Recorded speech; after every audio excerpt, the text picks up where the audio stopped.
Hello everyone, welcome to another project video. Today we are going to build a full functional e-commerce website from scratch. We are going to use Next.js 14. We are going to use Tailwind CSS to styling our project. We are going to use TypeScript for our TypeScript. We are going to use Redux to manage our state. We are going to use Clerk authentication to implement our authentication system in this e-commerce website. And finally, we are going to implement PayPal payment gateway in this project. So there are a lot of features that you are going to learn from today's video. Let me show you the full demo of this e-commerce website. So first, if I refresh, you can see here we have a logo, then we have a search icon. If I click here, you will see a search model pop up. And if I can type here and then I can close it by clicking outside of the model, or I can click here cross button to close the model. Then we have this card icon. So if I click here, you can see a sidebar will open very beautifully. And here it says your card is empty. So initially we do not have any card. That's why it's showing, which is very nice feature. So I can close it by click the cross. And then we have this user icon. So if I click here, it will redirect us to a sign up page. You can see a beautiful sign up page which is provided by the Clerk authentication system. Here you can sign up with GitHub, or you can sign up using Google, or you can use your email address. So this is the sign in, and you can sign up using your username, email, password, or using GitHub or Google. So I'm going to sign up with Google. So I'm going to select my email address and then I'm going to continue this. So you can see our authentication completed, and now here we have our user icon. So if I click here, you can see here you can sign out and you can manage your account. So if you click to manage your account, here you can update your profile picture, you can update your username and all the cool things. So all is implemented using the Clerk authentication system. Next, we have this simple hero section with two buttons. Then we have this category section and all the product section. And this category and all the product are coming from an API. So we are going to implement API integration in our project. So another thing that is, if I reload the page, you can see a loader. So until the product load, it will show a loading button. Then we have this simple footer, and now if I click here, you can see a pop-up which is item added to the cart, and here you can see our shopping button shows that we have one card in the card item. So let's add some more card. So this card and this. Now if I click on the shopping cart button, you will see we have all the card showcasing here in the sidebar, which looks very nice. And another very cool thing is, you can see here we have two buttons, one for remove and one for add. By clicking the add or remove, you can add more item and remove the item. So if I click here, you see the quantity increased to 2 and the price also increased accordingly. Same way, if I click here to remove, the item will remove from the cart. And when we have the quantity of 1, if I click remove, it will remove from the cart sidebar, which is very nice. Then we have this view all cart button. So if I click here, you can see here we have a cart item where we have all the cart listed, and here we have our summary. Here we have the subtotal, and then we have the VAT, and we are going to calculate the VAT from this subtotal. So here we are using 15% of the VAT. And then here we have shipping free and total. We have this calculated total.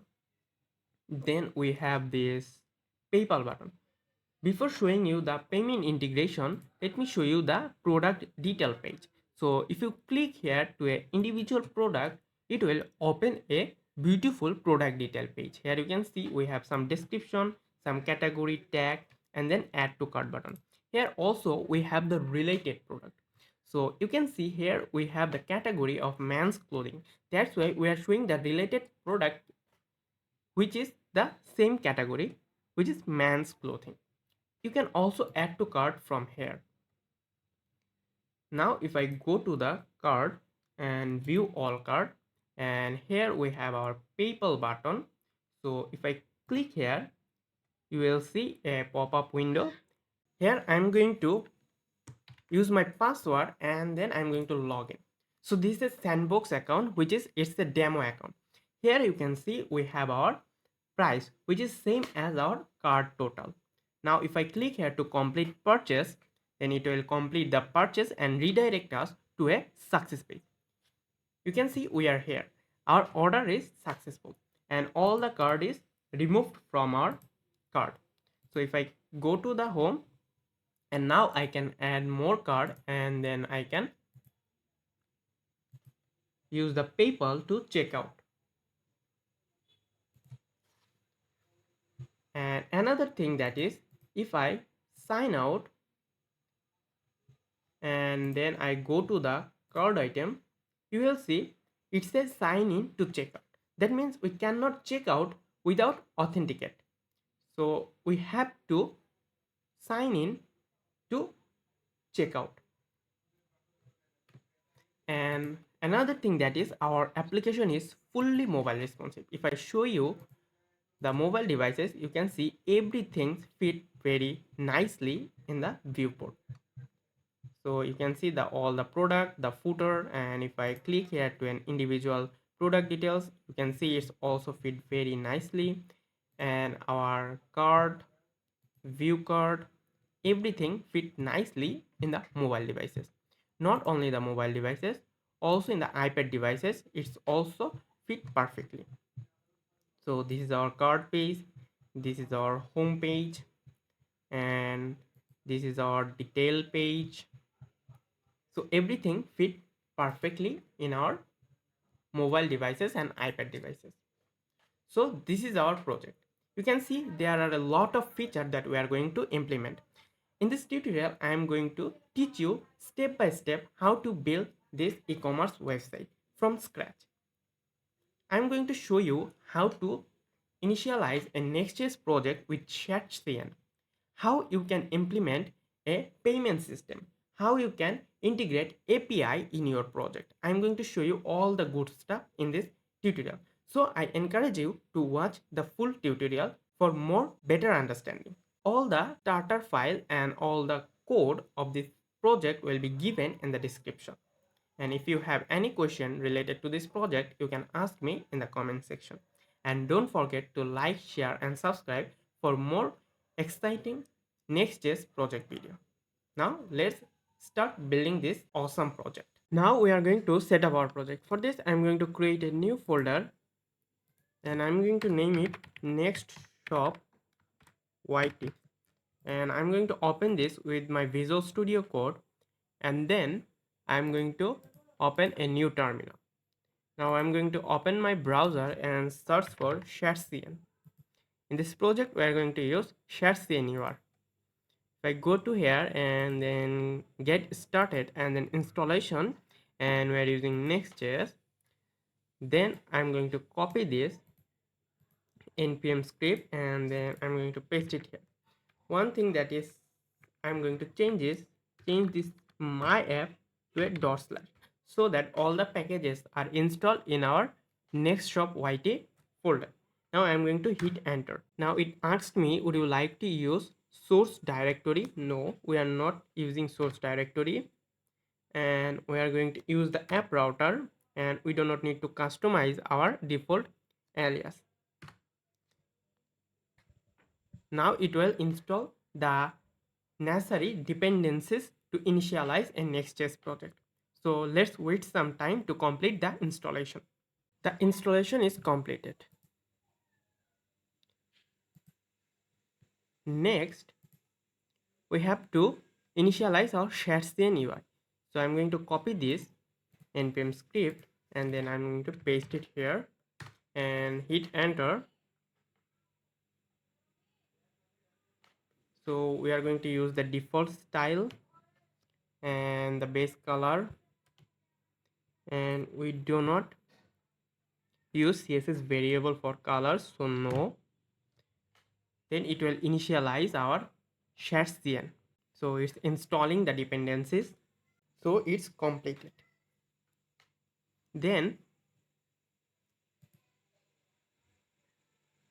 we can customize our fonts and we can do all of things. Then we are going to add a button component here, so I'm going to copy this and I'm going to paste it here. It will add a button component in our project, so it's installing the button, so it's completed.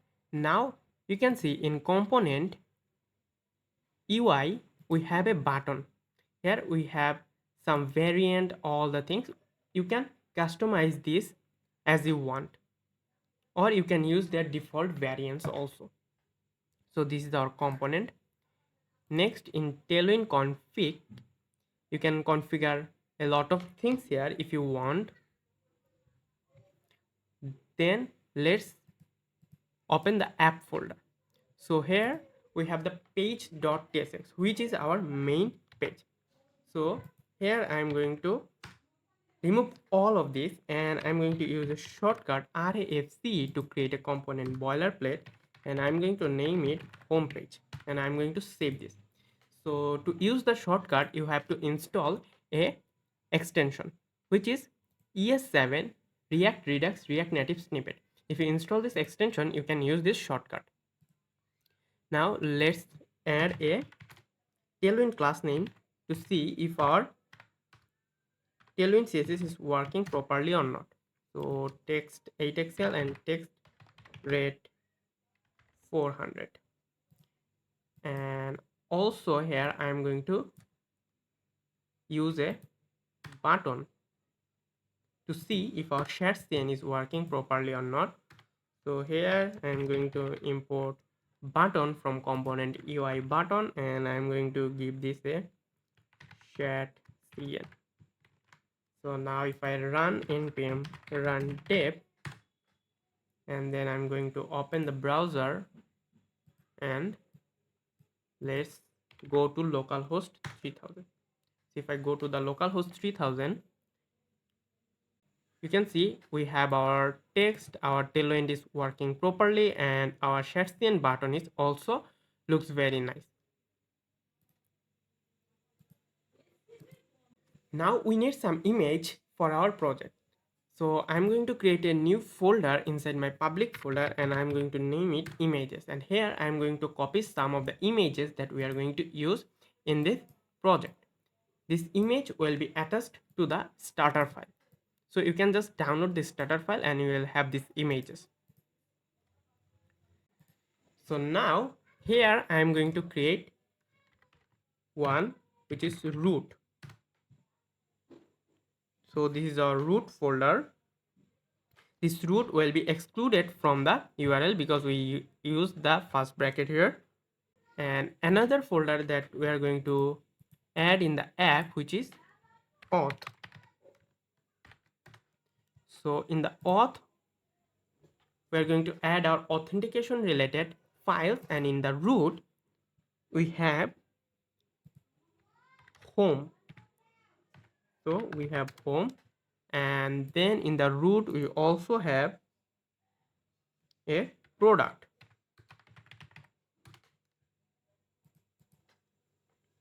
Then in the root we have a cart, and then we have order. So in the product we are going to add our product detail page. So it will be localhost /product/product details. In the card we are going to add our card. So localhost 3000/card. In order we are going to add our success page, and in the home we are going to add our home page. So that's why I'm going to copy this page in our home. So I'm going to move this here, and you can see if I go to the localhost 3000, it will also the home page. because this root is excluded and this home also excluded, and here is our main page. So this is our app. Then in the component we are going to create a home folder to add our homepage related component here. Then I'm going to create another folder inside my component which is helper. Here I'm going to add our helper component. So that's it. And in the home I'm going to create a, so in the component home I'm going to create a home.tsx, and I'm going to use RAFC to create the component boilerplate. And now in this folder, in this component, I'm going to add our all the home page related component, and then I'm going to add this home in our main page. So here I'm going to add our home, and we do not need these classes anymore.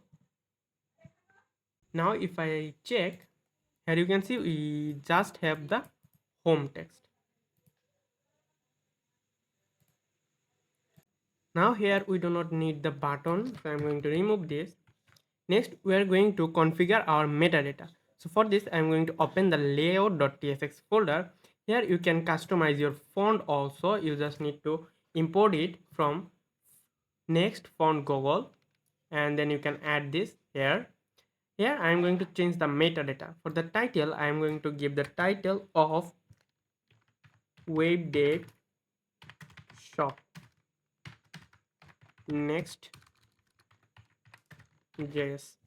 and here for the description I am going to give this WebDev warriors shop using Next.js 40. This metadata is very important for the SEO purposes. Now if you go to your website, you can see here we have our WebDev shop and Next.js. So this is it for our project setup. Now we are going to build the navbar. So if I show you the navbar, here you can see we have a logo, then we have this search bar with this modal, then we have this button, shopping cart button, and user icon. So to build this I am going to create a new folder, new file inside my home folder, and I'm going to name it nav.tsx, and here I'm going to use RAFC to create the component boilerplate, and then I'm going to add this nav in my layout folder. So in layout, first we have our navbar, then we have the children. So here I'm going to add our nav. So that's how all the page that we are going to create in this project will have this nav attached to it. Now for the nav, the first div have a class name of height of 12vh, and it will be a sticky, and top will be 0, z index will be 1, and background will be white, shadow will be empty. Then inside this nav we have a div with a class name of flex, items will be center, justify will be between, then width will be 95%, and in medium screen width will be 4/5 which is 80%, and margin will be auto, height will be full. Now inside this div we first have our logo. So for this logo I am going to use a link, because when we click on the logo it will redirect us to the home page. That's why I'm going to use the link, and I'm going to import the link from next link, and then the href will be just slash, so the home page, and then inside this link I'm going to use the Next.js image component. So I'm going to import the image, and here for the source it will be slash images slash logo.png. For the alt tag, I'm going to use logo, and the height will be, width will be 140, and then height will be 140. Now if I save,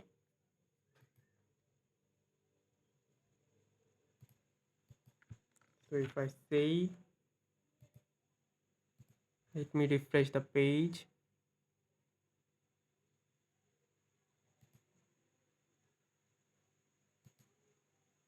So here you can see we have our logo, which looks very nice. Then after the logo, we have another div. So this is for the icons. So first we have a div with class name of flex, items will be center, SpaceX will be 6. And here inside this div, we are going to create a reusable component, helper component, which is search box. So you can see here we have a search box. So we are going to create this.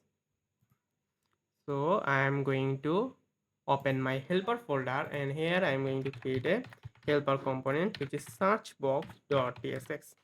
And here I am going to use RAFC to create the component boilerplate. And here in the nav, I am going to add the search box component. So search box. Now here you can see we have this search box text. Now open your search box, and here we are going to use a shared CN component. So go to your shared CN and then go to the component, and here we are going to use the dialog component. So go to the dialog. Here you can see they have a demo. So if you click here, it will open a dialog box, and here you can see the code here, and you can see the installation, the documentation, etc. So first of all, we have to add this dialog in our project. So for this, I am going to copy this npx shared cnui at latest add dialog. So we are going to add the dialog. I am going to split the terminal, and here I am going to paste the npx script to add the dialog. So here you can see how it works. They have this dialog content, dialog description, footer, and all this to add in your component. So it's installing the dialog. So it's done. Now you can see in UI we have this dialog. Now go to your search box. So first we're going to wrap everything in a dialog. So I'm going to import the dialog from UI dialog, and then we have the dialog trigger. So that means which button will trigger the model to open. So for this dialog trigger, I'm going to import this from UI dialog, and here we are going to add a icon which is search icon. So when you add ShadCN, you have automatically access to the Lucid React icons. So I'm going to import this search icon, and the search icon I'm going to give a size of 26 and a cursor of pointer. Now if I save, here you can see we have the search icon. Next, after the trigger, we have the dialog content. So I'm going to import the dialog content from UI dialog. Here be careful, you do not need to import it from Redux UI. but you have to import it from UI dialog.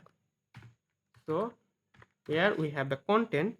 For the content we have a form, and we do not need any form action here. Inside this form we have an input type will be text, then we will have a placeholder, say search product, and then we have a class name of block, width will be full, bg will be gray 300, then we have rounded lg, px will be 6, py will be 2, then we have margin top of 4 and outline of none. Now if I save, and here you can see if I click here the model will open, which looks very nice. Then after the search box we have hard icon. So after the shopping cart we have this hard icon, so I am going to import a hard icon from Lucid React, and here we have a size of 26, and then we have the cursor pointer.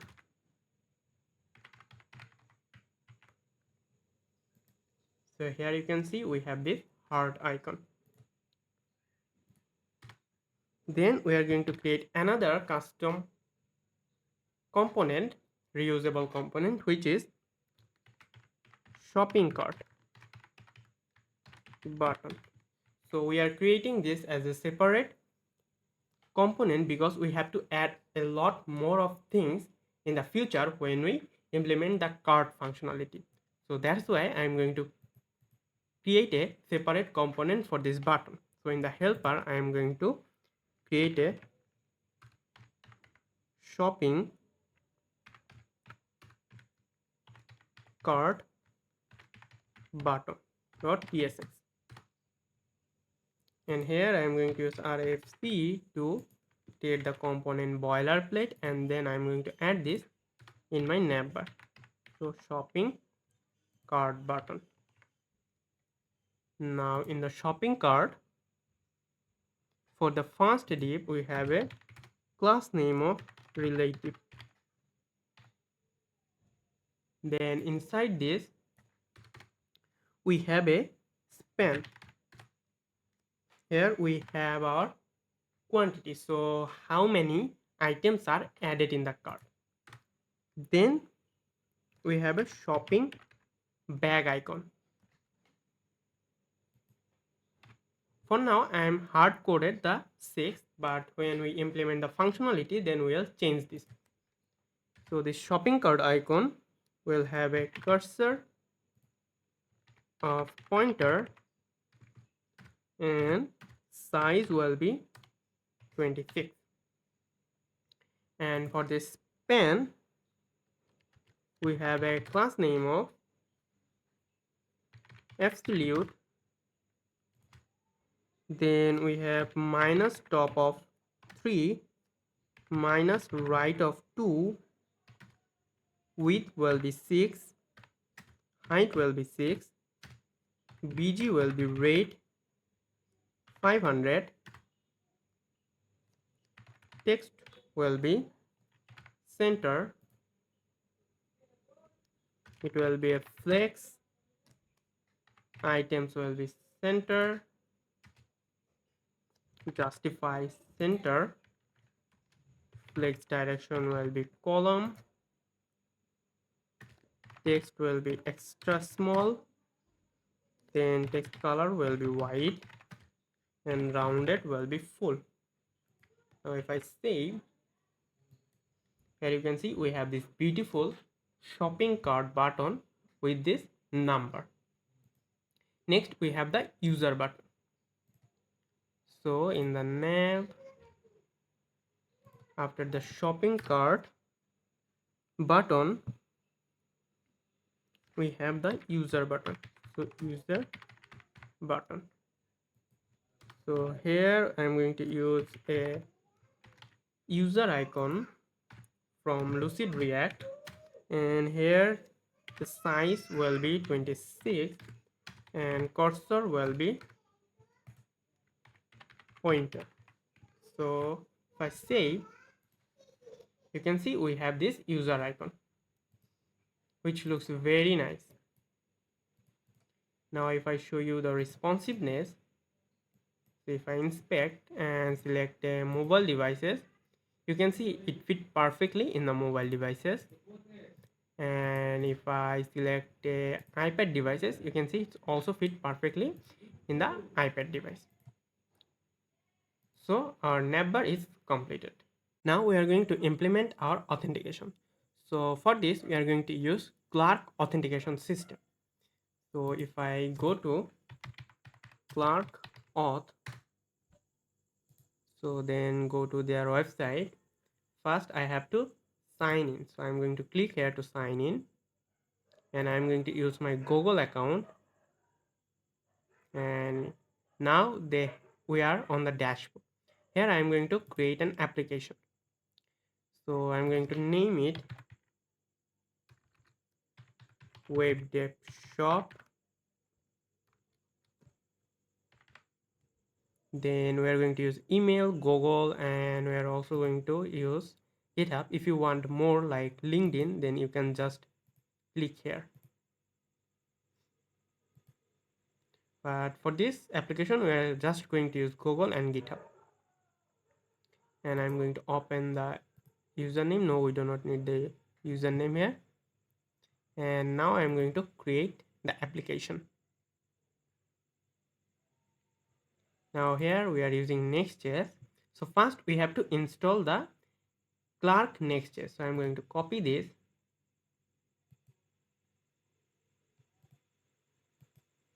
and I'm going to paste it here. Next we have to create a environment variable for our next public Clerk publishable key and for the client secret. So for this I'm going to create a dot inf dot local file, and then I'm going to copy this and paste it here.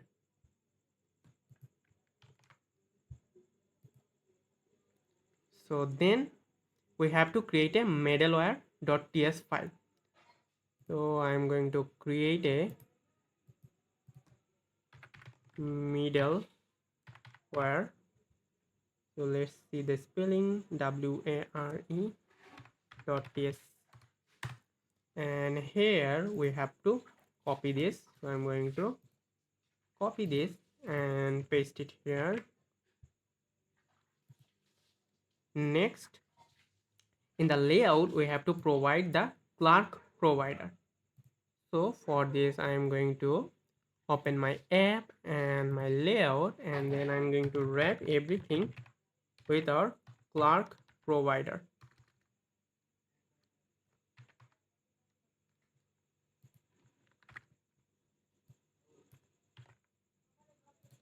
So I'm going to wrap everything in the Clerk provider. So that's it. Now in the auth I am going to create two files. One is sign in and another is sign up. And then inside the sign in we have a three dot, then sign in. This is the catch all route, and inside we have page.tsx, and I'm going to use RAFC to create the component boilerplate and name it sign in. And then we're going to do the same for the sign up. So here we have sign up, and inside this we have a page.tsx, and here I'm going to use RAFC to create the component boilerplate, and I'm going to change the name to sign up, and that's it. Now we have to give two more environment variable so that when we click on the sign up page or sign in page, we redirect to this page for our custom sign up page. So for this I am going to open my environment variable, and here we have a next public Clerk sign in URL, and this will be sign in,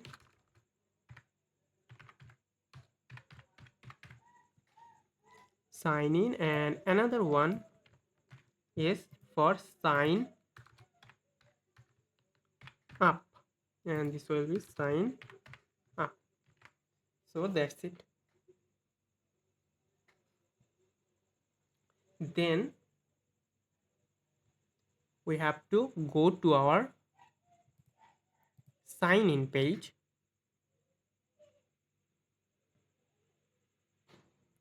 and here for the first div we have a class name of flex, items will be center, justify will be center, height will be screen, and width will be full.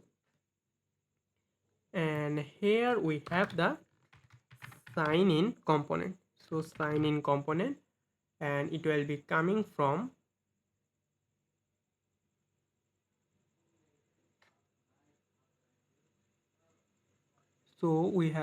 we're going to change this name to sign in page, otherwise the component and this component will be the same, and I'm going to name it sign up page. Now here I'm going to import the sign in from Clerk Next.js, and then I'm going to copy this, and for the sign up I'm going to paste it, and we're going to change the sign up to a sign in to a sign up component, sign up coming from the Clerk Next.js. So our sign up and sign in page is ready. Next we have to create the button which will redirect us to the sign up page or sign in page. For this I am going to open our Navbar. So in the Navbar, here you can see we have our user icon. So in the Navbar, here we have if the user is signed in, so signed in, which is coming from Clerk, and if the user is signed in, then we are going to show a user button which is also coming from the Clerk. So here you can see it's import from Clerk Next.js. So this is for sign in user, so sign in user, and if they are not sign in,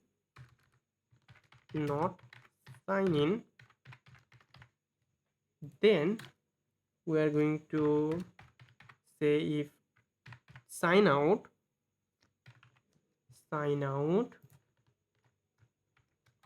then here we are going to have a sign in button coming from Clerk, and this sign in button we are going to use our icon, so just like this one. Now if I save and go to our application, here you can see we have our icon. So if I click here, you can see we have this beautiful sign in page from Clerk. Here you can click here to sign up page, so this is our sign up page, and if you click here to Google authentication, then select your email, continue,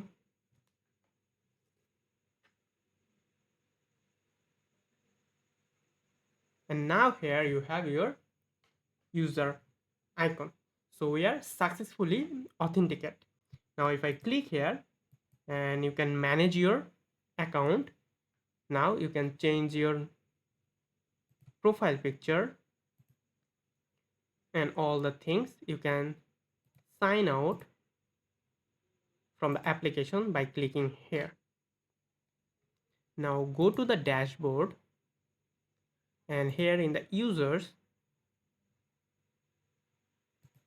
and authentication, and then email, phone and username, here select this so that you can receive a username from the user.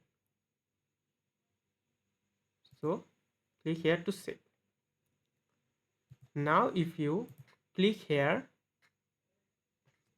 and then click here to Google, then select your email, continue,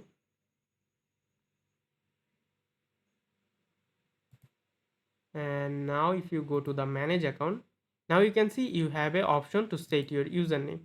So you can set your username here. So save, so username set. So that's how you can use username also. So our authentication is completed. Next we are going to build the hero section. If I show you the hero section, you can see here we have some text, 2 button and an image.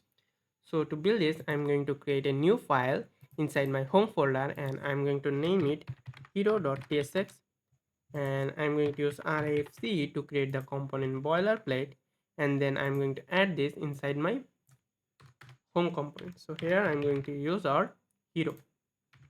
Now if I save, here you can see the text hero. So now for the first div of the hero, we have a class name of width full, height we are going to calculate. So we are going to use calc here, and we are going to use 100 VH to 12 VH. So we are going to remove the, so from 100 VH we are going to subtract this height. Then we have a flex, justify well center, and flex direction will be column. So flex column. If I say, you can see the text is in the middle now. And now inside this we are going to define grid.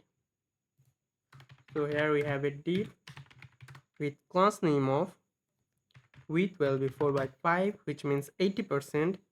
Mx will be auto. Then we have grid. Items will be center. Grid calls will be 1 for small devices, and in large screen we have a grid calls of 2, and we are going to have a gap of 12. Then we have content. So we have content for one part, and we have image content. So first this content div, we have a h1 with class name of text extra large. In small devices text will be 2XL. In medium text will be 3XL. In large screen text will be 4XL, and in extra large text will be 5XL. Text color will be black, and font will be bold, and all the character will be in uppercase. Then inside this h1 we have mega cell. Then we have a span, and inside this span we have special. Then after this span we have offer up to. Then we have another span with 60%. We are using this span because we are going to give a different color for this text. 60% off. So first this span have a class name of text row 600, and for the second one we have a class name of text orange 500. Now if I save, you can see we have this heading which looks very nice. Then after this h1 we have a p tag with some random text. So here I am going to use the extension called lorem ipsum generator to generate some random text. So here I am going to generate some random text, and if I show you the extension, so this is the extension that I am using to generate some random text, which is lorem ipsum. Now this p tag have a class name of text small. In medium screen text will be base. In large screen text will be LG, and text color will be black. Text opacity will be 70, and margin top will be 4. Now if I save, here you can see we have this description text, then we have these two buttons. So for this, after the p tag we have a div with class name of flex. Margin top will be 6, items will be center, basics will be 4, and here we are going to use our share cn button. So button import from UI. So the first one will be shop now, and the second one will be explore more. So for the first button I'm going to give a size of large,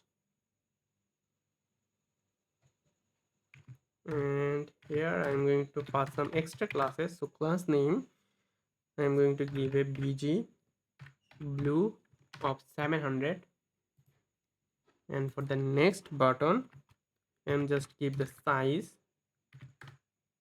of large. Now if I save, here you can see we have our two buttons, shop now and explore more button. Next we have the image. So for this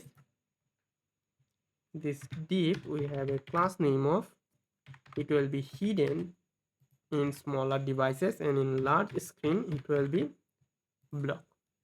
Now inside this div we're going to use the Next.js image component, and here for the source will be slash images slash hero.svg. For the alt tag I'm going to use hero, and then width will be 600, height will be 600.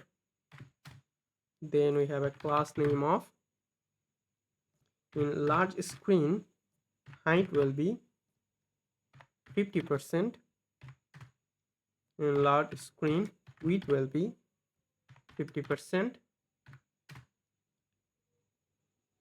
and in extra large width will be 80%, and in extra large height will be 80%. If I save and check, here you can see we have our image and everything looks very nice. And if I inspect and if I select a mobile devices, you can see in mobile devices it fit perfectly, and in iPad devices it also looks very nice. So our hero section is completed. Next we are going to build the category section. So this is the category section where we have shop by category, and here we have the categories, and these categories are coming from an API. So in this project we are going to use a dummy API, which is fake store API. In this API you will get a lot of dummy product categories, and then you can use it in your project. So if I go to the docs, you will see here we have different routes. So get all product, get a single product, limit results, short results, get all categories. And for now we need this get all categories. So first I am going to create a new file inside my home, and I'm going to name it category.tsx, and here I'm going to use RAFC to create the component boilerplate, and then I'm going to add this in my home component. So here I'm going to add my category. Now if I save, you can see we have our category text. Next I'm going to create a new folder, and I'm going to name it request. So here I'm going to create a new file called request.ps. Here I'm going to declare all the API calls. So first we are going to create a API call to get all categories. So for this I am going to create a new function. I am going to export this function. So export async function get all category, and here we have const category response, and here we are going to await and use the fetch to fetch our categories. So here I'm going to copy the URL. So this one get all category,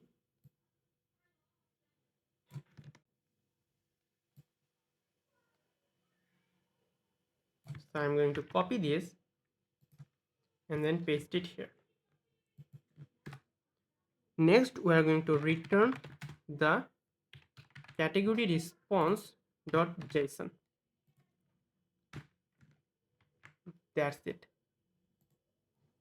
Next I am going to open my category component, and here I am going to use I'm going to convert this component into an async component, and in Next.js 14 we can do this because every component in Next.js 40 is a server component. That's why we can directly call our API functions. So here I am going to use const category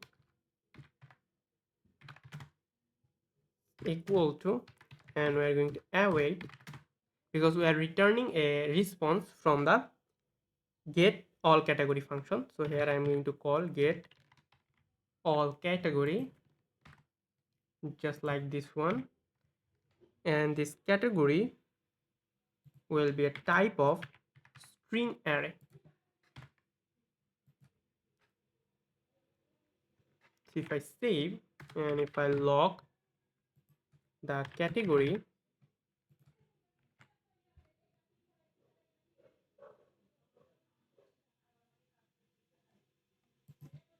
here you can see we have our categories: electronics, jewelry, men's clothing, women's clothing. So we get our categories very easily in our component. Next, this first div have a class name of padding top of 16 and padding bottom of 12. Then inside this we have h1 for the heading. It will be shop by category, and this h1 have a class name of text center. Font will be bold, text will be 2XL. Then we have capitalize. So if I save,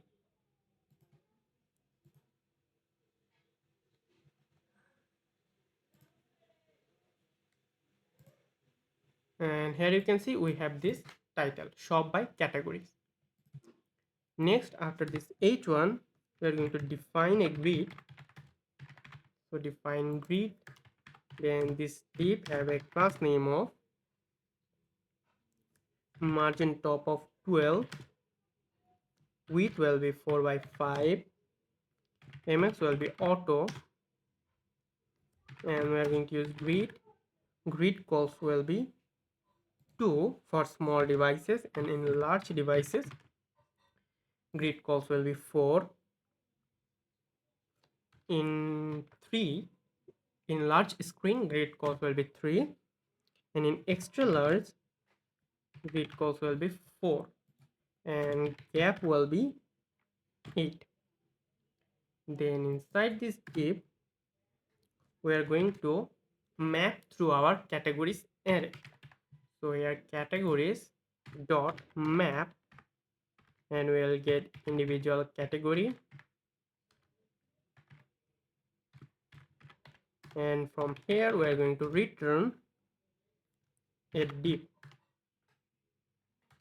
and we have to provide the keys here. So key, I'm going to keep the key as a category. And then this div have a class name of p6 rounded lg cursor pointer, text will be center, in hover it will increase its size to scale 110, and we're going to use transition all, duration will be 300 millisecond, bg will be gray 200, and shadow will be empty.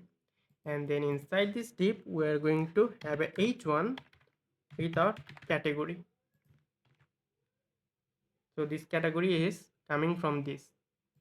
So here this h1 have a class name of text sm for small devices, and in smaller devices it will be text base, in medium it will be text lg, and it will be capitalized, and font will be bold. Now if I save, here you can see we have our categories. So electronics, jewelry, men's clothing, and women's clothing, which looks very nice.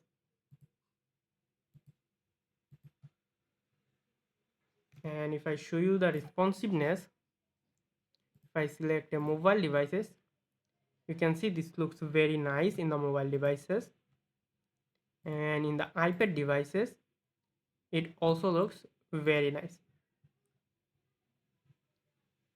So our category section is completed. Next we are going to build the all product section. If I show you the all product section, here you can see we have different types of product with very beautiful design, and we have two buttons, one for add to cart and one for add to favorite, and we are going to fetch this product from fake store API. So for this I am going to create a new file inside my home folder, and I'm going to name it all product.tss, and here I'm going to use RAFC to create the component boilerplate, and then I'm going to add this in my home component. So here in my home component I'm going to add this all product. Now if I save, here you can see we have all product text. Now in the request I'm going to create another function for calling all the product. So for this, here I'm going to create a new function with export async function, which is get all product, and here we are going to use const product res is equal to fetch, and we are going to fetch from here. You can see we have the URL to fetch all product, so I'm going to copy this and paste it here, and then I'm going to return product res.json.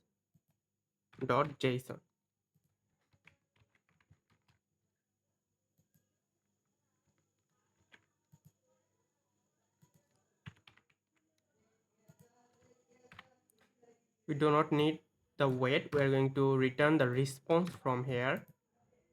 So product res.json.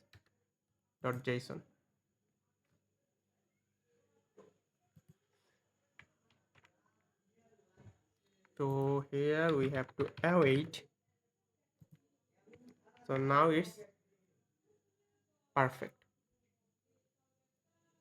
Then I'm going to create a product type for our TypeScript. Here if I show you the output, you can see it have ID, title, price, category, description and image.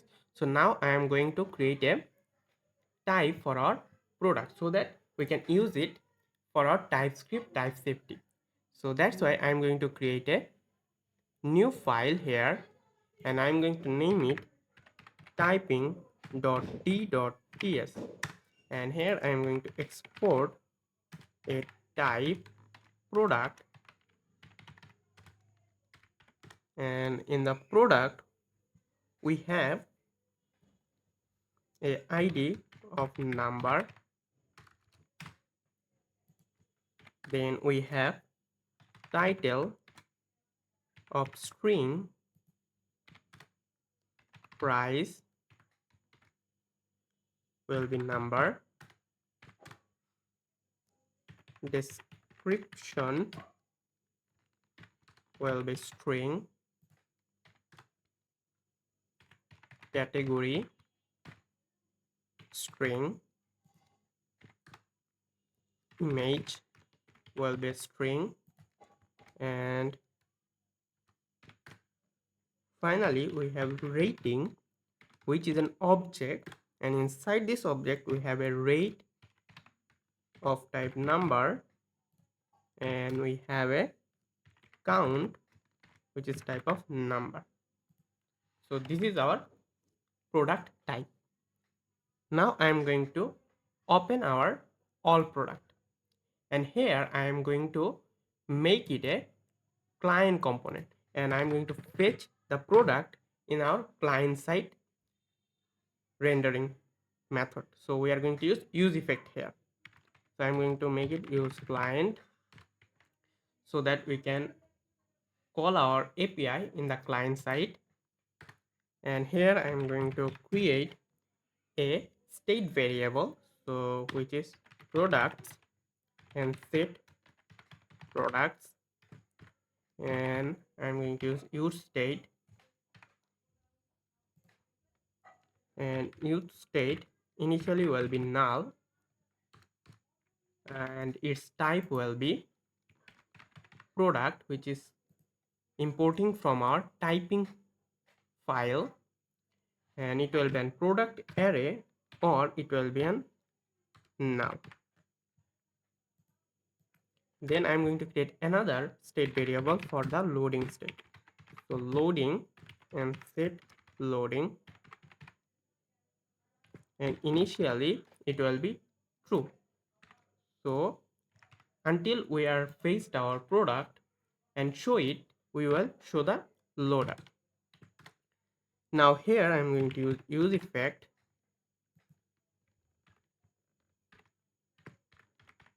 and the dependency will be an empty array, and here I'm going to create a new function const get data, which will be an async function, and it will be an async arrow function. And inside this, first I'm going to set our loading to true, so when we are fetching our product we are going to show the loader. Then we have try catch block, so we are going to try for const products, and it will be product array, and I'm going to wait and call our get all product, and then I am going to set products to our fetch products, and in the catch block we are going to console log our error, and then finally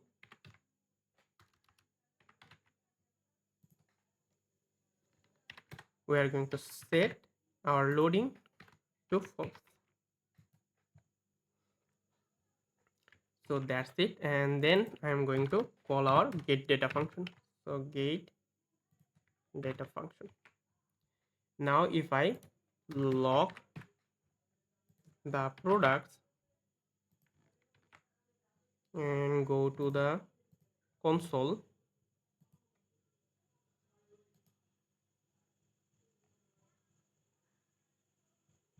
so if I refresh the page, you can see here we have our product. So we have 20 product. We successfully fetched our products here.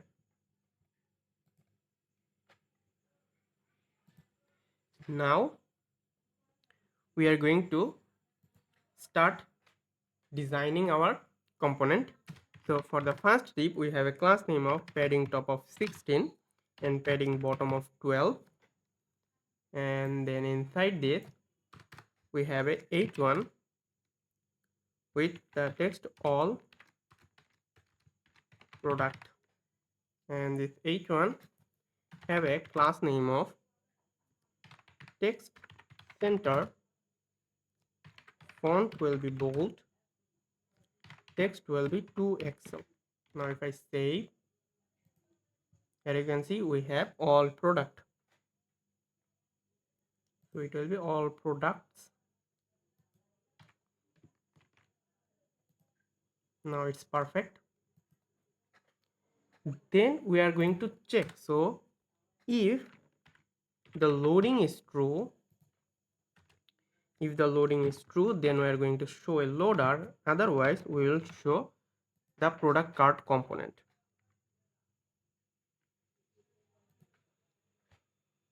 So here we are going to show a loader, so we have a div, and then here this div have a class name of flex, justify will be center, items will be center, and margin top will be 16.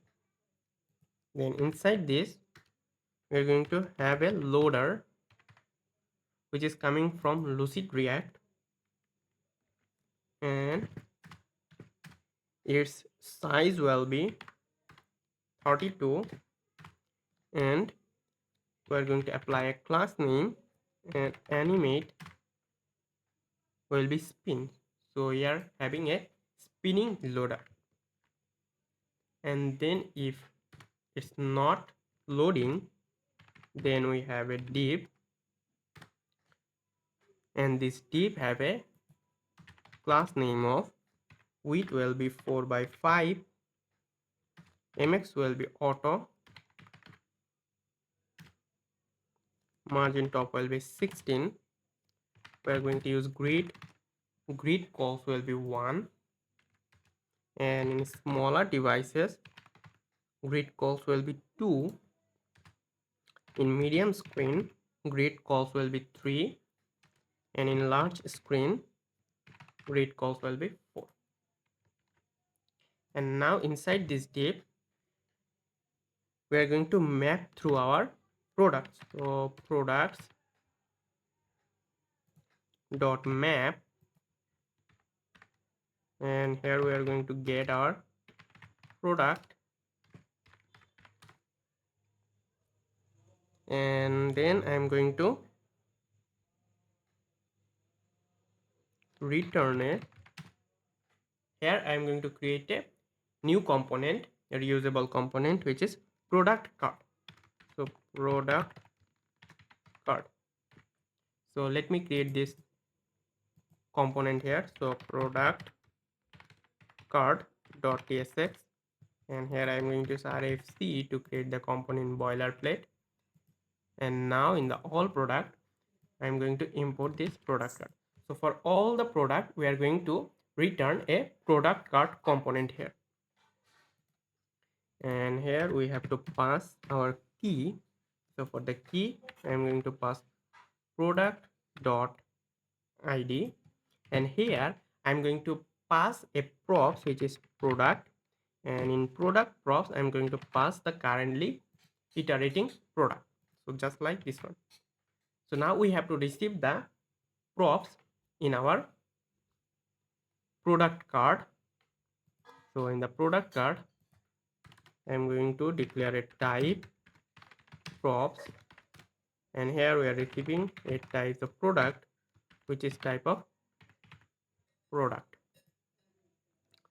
and here I'm going to pass it product, and I'm going to make this component a client component because in future we are going to use Redux in this file. That's why we have to convert it into a client component. So I first make it a client component. Next, here we are receiving our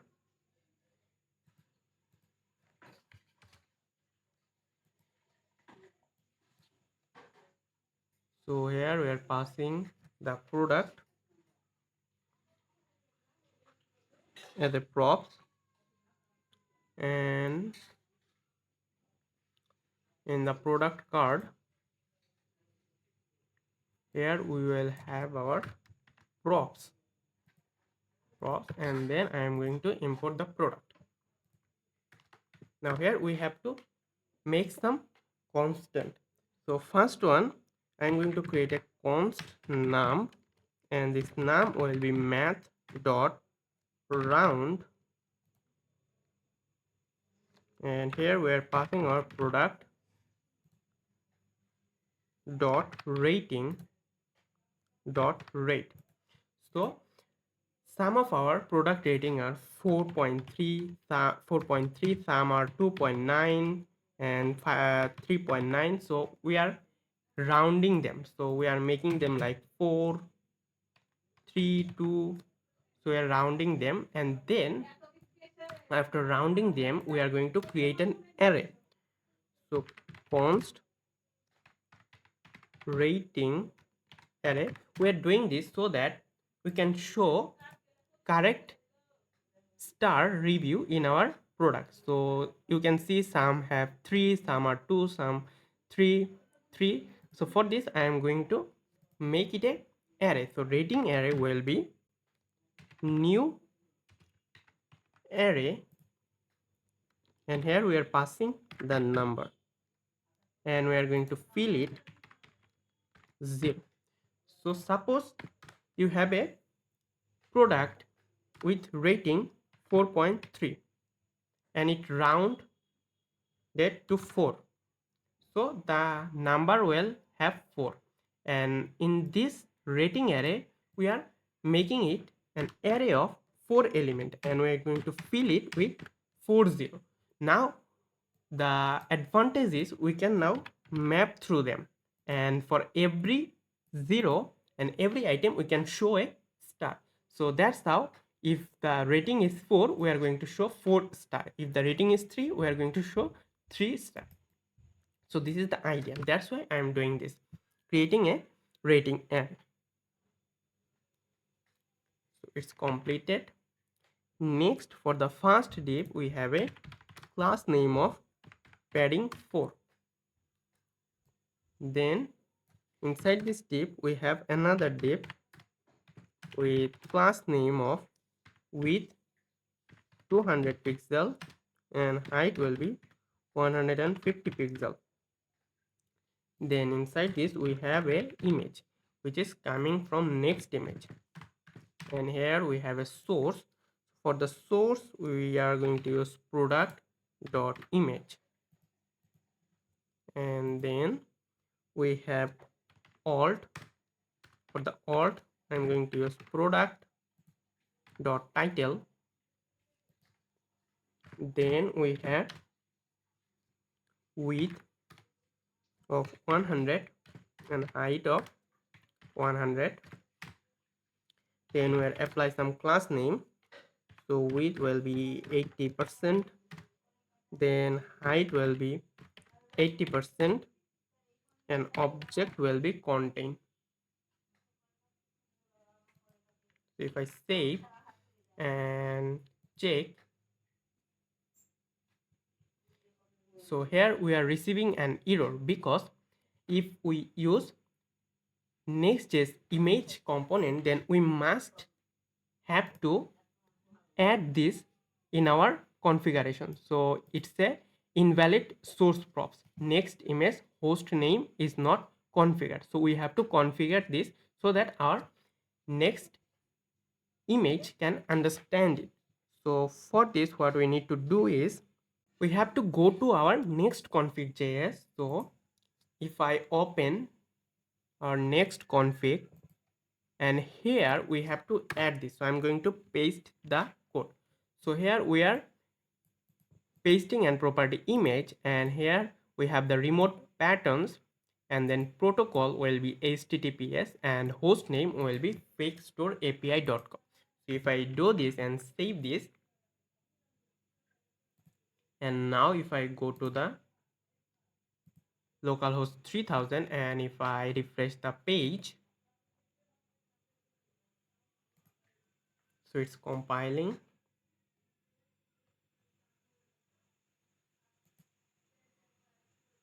Now you can see the loader, so it's loading until it fetched the product.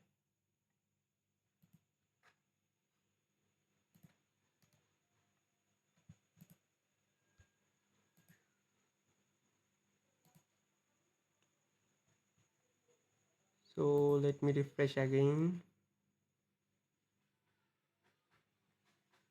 Now you can see we have all the images of the product are showing.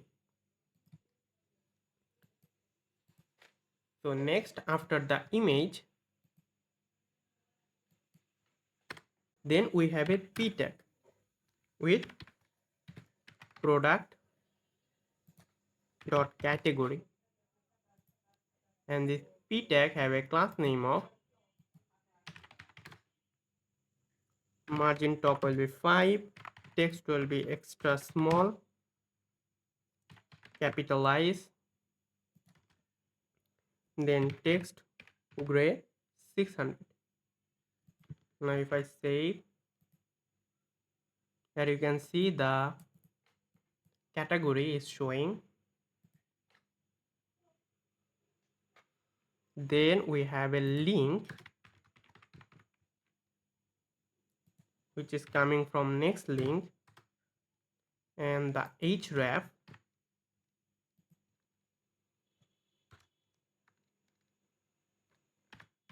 will be slash product slash product details,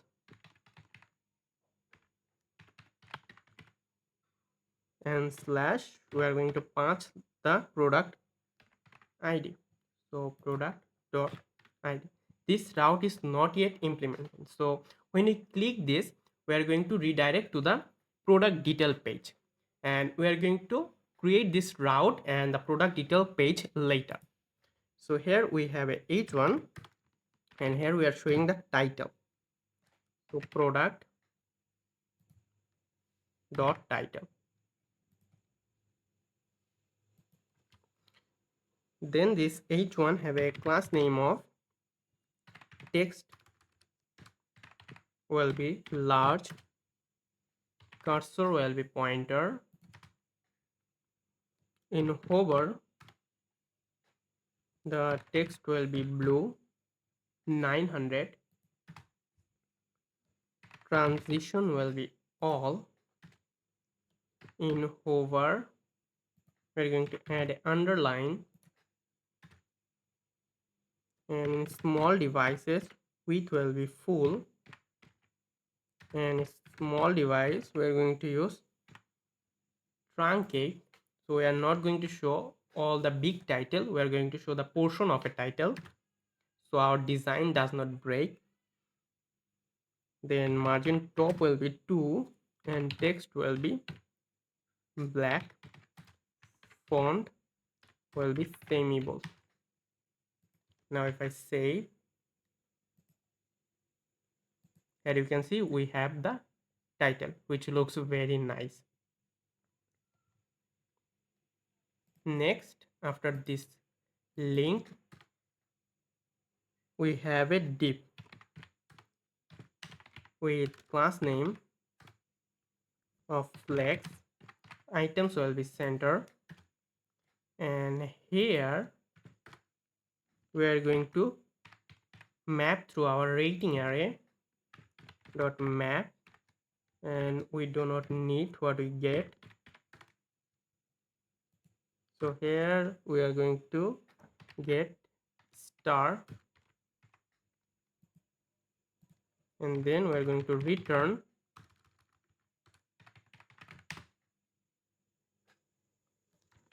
a star icon,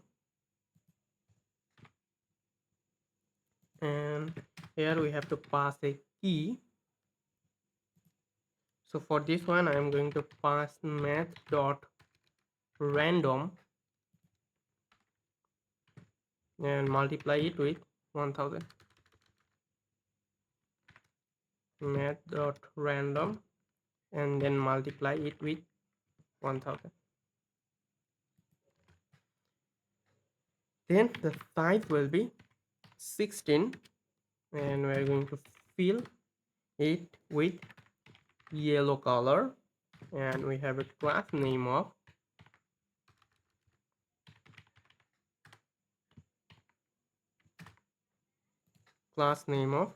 text yellow 500. Now if I save, you can see we have the rating, and some of them are 4, 4, 5, 2, and they are accordingly to the response that we are getting. Then after this we have another div. So let's give a comment rating, then this was the title, this is the category,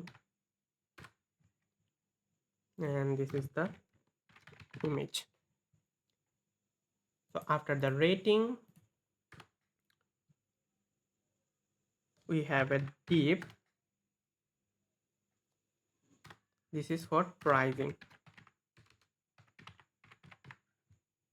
So in this div we have a class name of flex.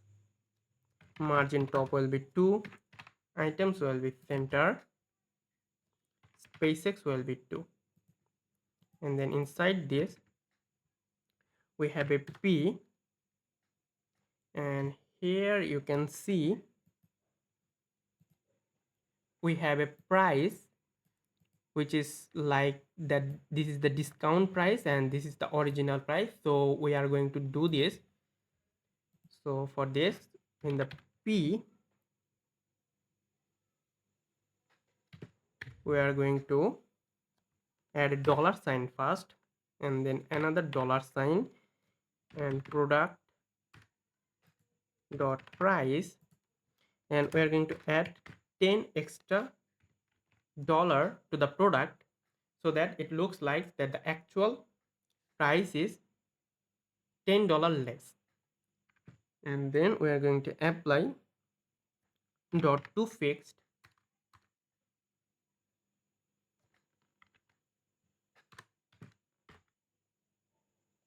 so here wrap this, and here dot to fixed. So we are going to give a 2.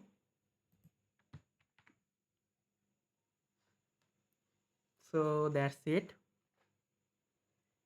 And this p tag have a class name of text of black, text will be base, line through. So we are going to make this a line through like this one, Then we have font of semi bold,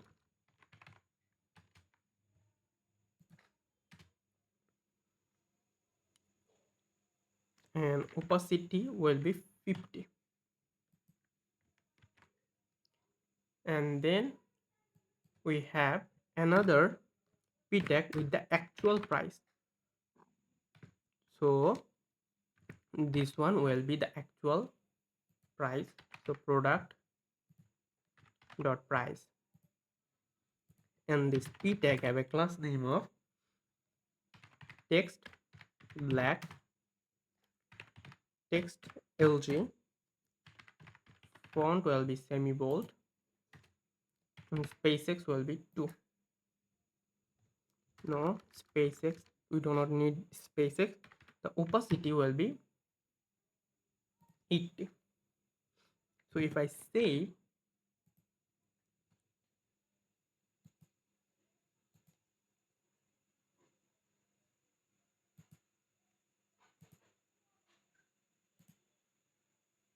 let's make it font bold,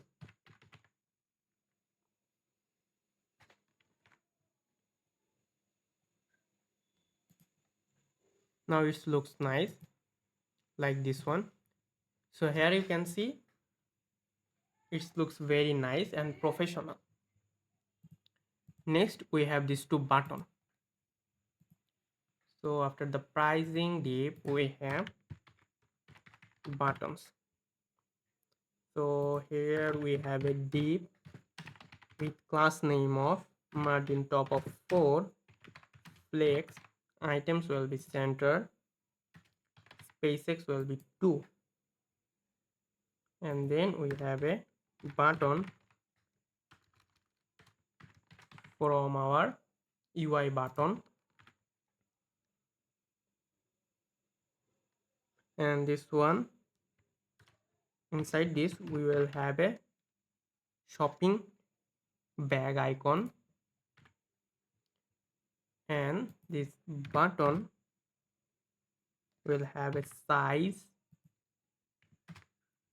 of icon, and this shopping bag will have a size of 80. And then we have another button,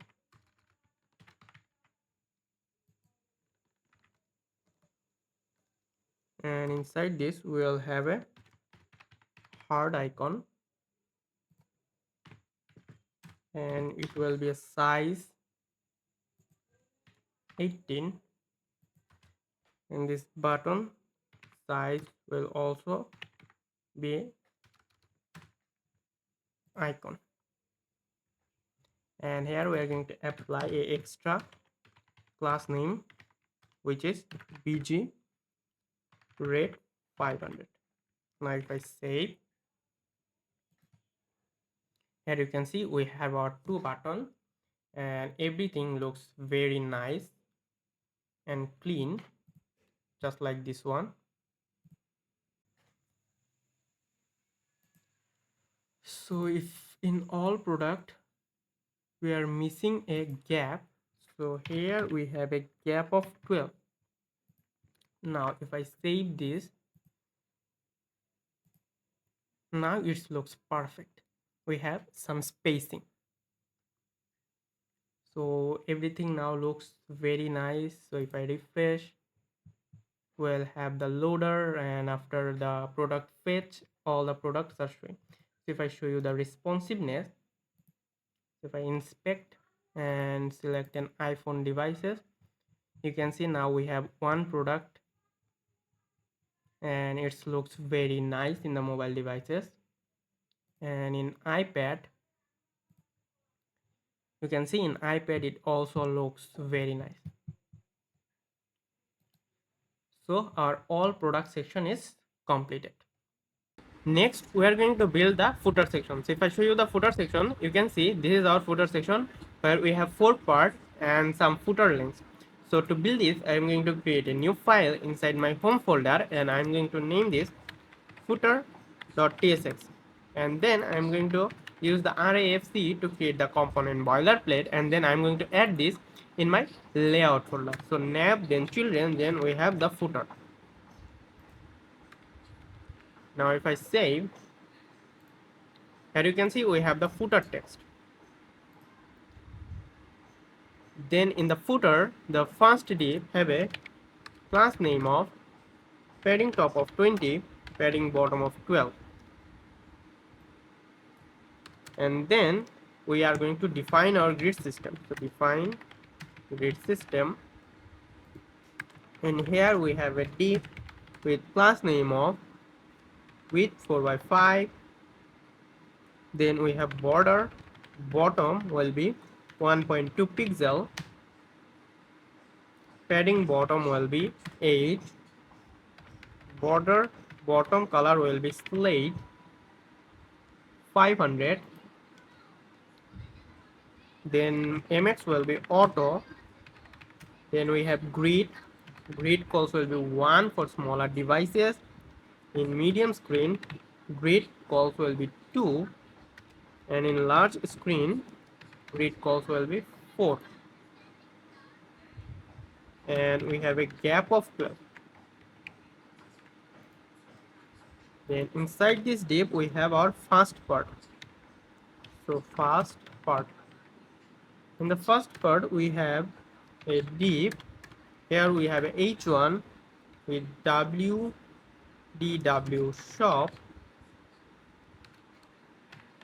and this h1 have a class name of text 25 pixel uppercase. Then we have font of semi-bold, font semi-bold. Then we have text black, and margin bottom will be 4. So now if I save, here you can see we have our title, just like this one. Then after this h1 we have a p tag with some random text. So I'm going to add some random text here, and this p tag have a class name of text will be small, text color will be black, and opacity will be 60. Now if I say, here you can see we have our text, then we have this dummy phone number and email. So after this p tag we have another p tag with 000, so plus 000, 1 2 3 4 5 6 7 8 9 0. Then we have a hyphen, and then we have info at example.com. Now if I save, and this h have a class name of text small, margin top will be 6, text color will be black, and opacity will be 80. Now if I save, you can see here we have our text, but let's increase its font size to text base, and here we have a space.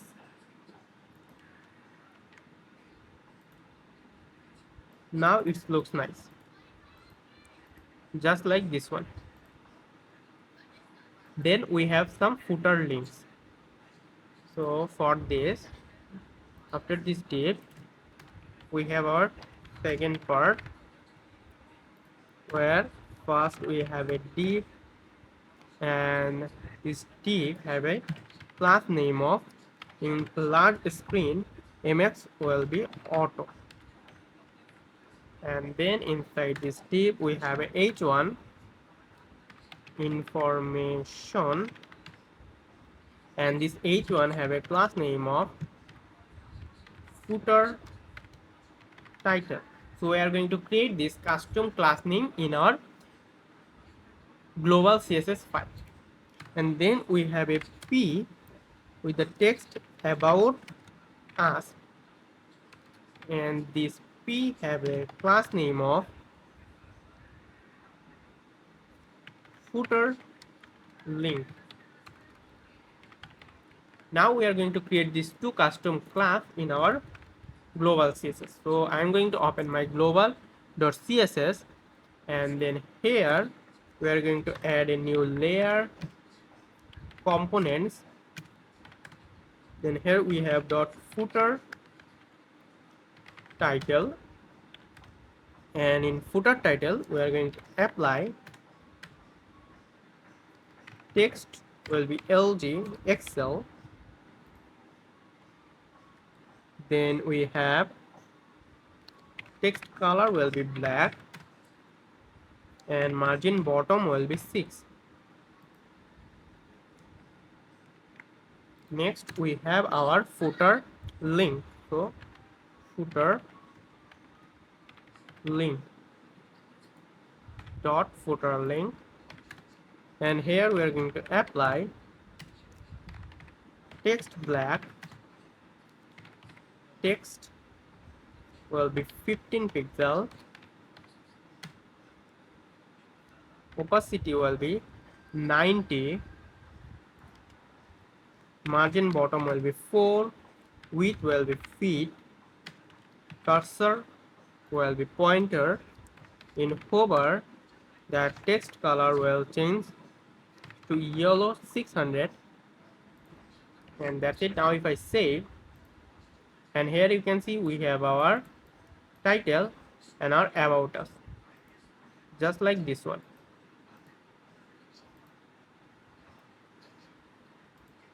Next we have more links, so I am going to copy this p tag multiple times. So after the about us we have privacy policies, privacy policy. Then we have return policy. Then we have drop shipping. So drop shipping.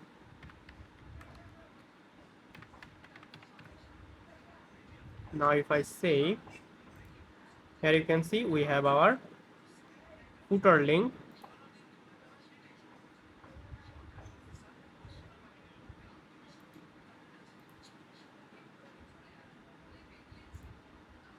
So this will be drop shipping, and we have one more which will be shipping policy. Now if I say, now it looks very nice.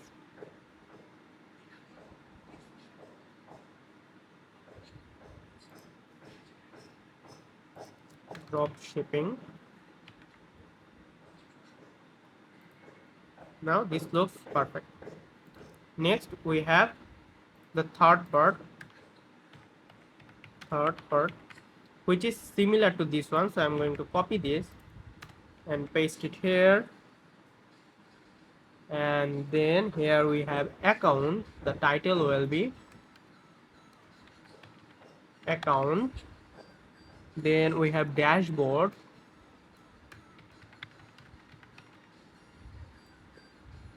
Then we have my orders.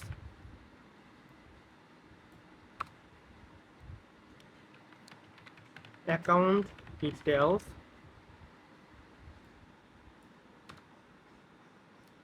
And track orders. Now if I save, and we do not need this one.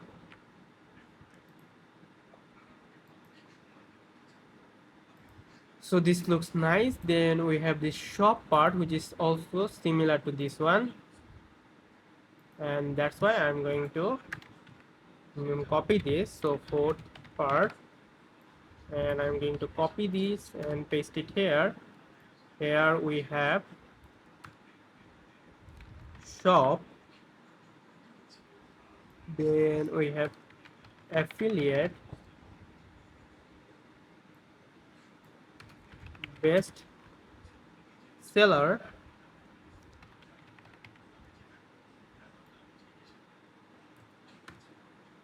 Then we have latest products and sale product. Sale products.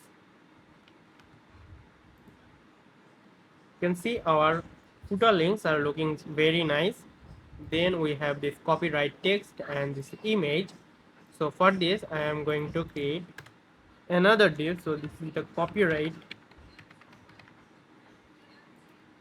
So copyright. Here we have a div with class name of margin top will be 8. We have a grid calls of 1, gap will be 6. In small devices, grid calls will be 2, justify between, width will be 4 by 5, and mx will be auto. Then inside this div we have a p tag, so the content will be this. So I'm going to copy this and paste it here, and then we have a image. So I'm going to use Next.js image component. The source will be slash images slash pay.svg. The alt tag will be pay. Then width will be 230 and height will be 230. Class name will be object contain, and in small devices ml margin left will be auto. And then this p tag have a class name of text small, text will be black, opacity will be 60. Now if I save, and this looks very nice. Let me show you the responsiveness of our footer. So if I inspect and select the mobile devices, here you can see our footer fit perfectly with the viewport height.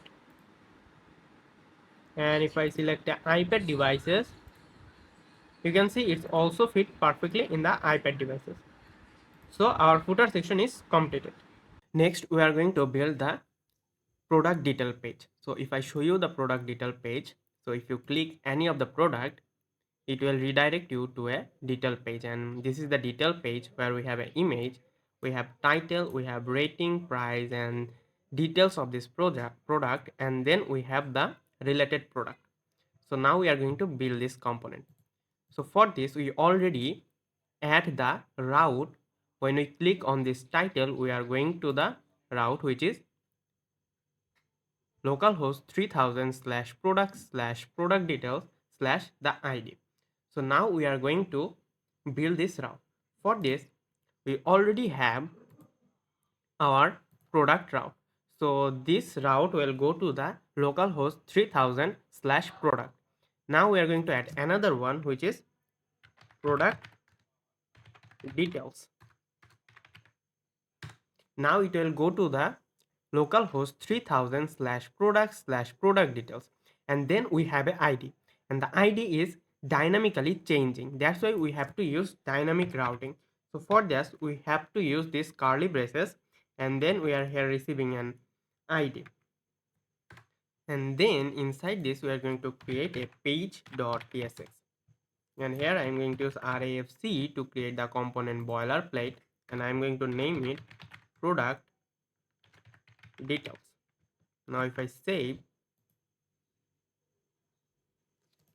and now you can see we have our product detail page where we have our, if I go again, so this is our product detail page. Next we have to extract the id that we are getting here. So for this, in the product details we are going to extract our params, and its type will be params object, where we have id of type string. Now if I save, and now here we are going to get our id. So const id is equal to params dot id. So now if I log the id, so console log id, here you can see we have our id which is 2. So that's how we are going to get the id from our component params. Then I am going to open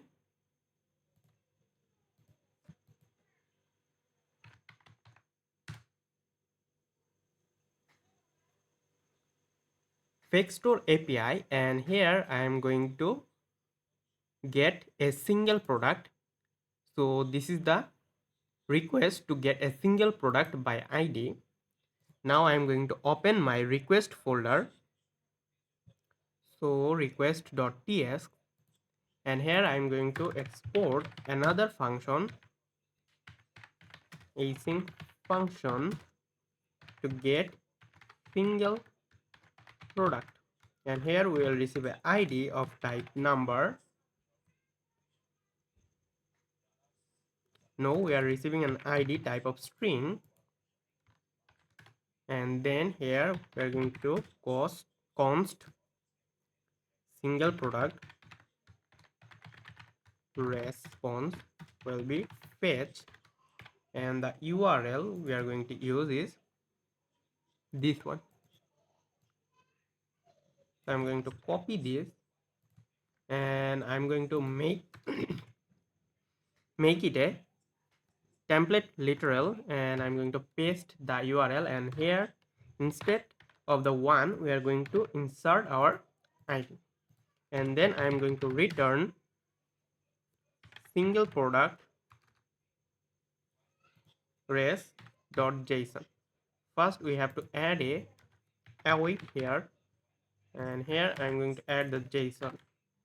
So now we have the API call to get a single product. Now I'm going to open this product detail page, and here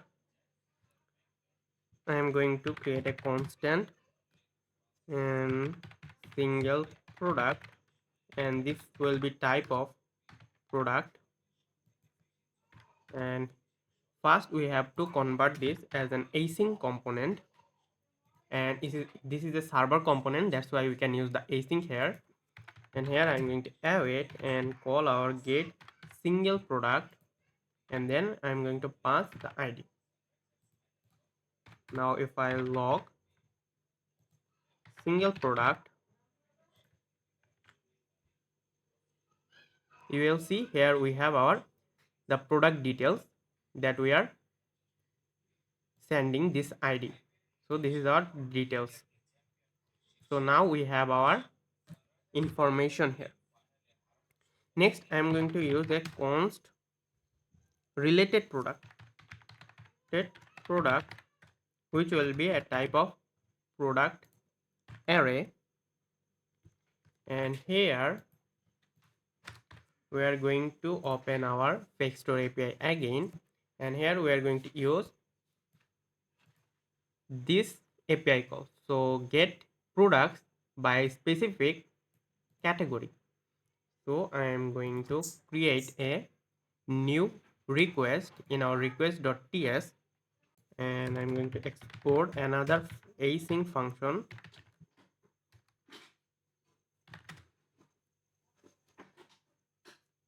So async function get product by category,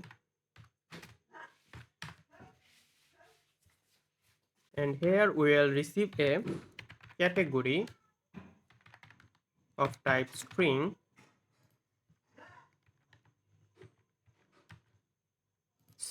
and here we are going to use const related product by category response will be fetch await fetch, and then we are going to add this template literal, and I'm going to copy the URL path and I'm going to paste it here, and instead of this hard coded jewelry I'm going to insert our category here, and then I'm going to return product by category res.json, and then I'm going to open our page, and here we are going to await and get product by category, and the category will be single product dot category. So we are passing this product category to fetch the related product. Now if I log the related product and if I save this, and here you can see we get the related product here. Next we are going to create a review array just like we did in our all product. So not all product, in the product card. So like this one. So we are going to do this again here. So for this I am going to create a const, and num is equal to math dot round, and here we are going to pass single product dot rate rating dot rate. So here add this, and then we are going to create another constant of start array, and this will be new array dot fill array dot new array, and here we are going to pass our number and we are going to fill it with 0. So that's it. Then we are going to start designing our component. So the first div have a class name of margin top of 20, and then inside this div we first going to define a grid system. Here we have a div with class name of width will be 4 by 5 means 80%, mx will be auto, and we are going to use grid calls will be 1 in small devices, and in large devices grid calls will be 7, and items will be center and gap will be 4. Then here we have first the content, so this div is for the content, and then we have first we have the image, and then we have the content. So this div is for the content. So the image div have a class name of span 3, and margin bottom will be 6, and in large screen margin bottom will be 0, and then the content div will have a class name of span will be 4. So we are dividing the space in 7 parts, and we are giving the image 3 part and the content 4 part. Now inside this image div we are going to use our Next.js image component, and here the source will be single product dot image, and in the all tag we are going to pass our single product dot title, then width will be 400, height will be 400. Now if I save, and here you can see we have the image which looks very nice. Then in the content section we have a h1 with our single product dot title, and this h1 have a class name of in large screen text will be 3xl, text will be 2xl in smaller devices, and then we have font of bold, and text color will be black. Then if I save, here you can see we have our title. Then after this each one, we have another div with class name of margin top of 2. Then we have flex, items will be center, SpaceX will be 2. Then inside this div, we have another div with class name of flex, item center, and now here inside this div we are going to loop through our star array. So star array dot map, and here we are going to get our star, and then I am going to return a star icon from Lucid React, and then this we have to give a key. Here I am going to give a math dot random into 5000. Then here we have to define the size, so we are going to define a size of 20, and fill, we are going to fill this with yellow color, and we have a class name of text yellow 600. Now if I say, here you can see we have our rating. Then so after the rating we have a p tag with single product.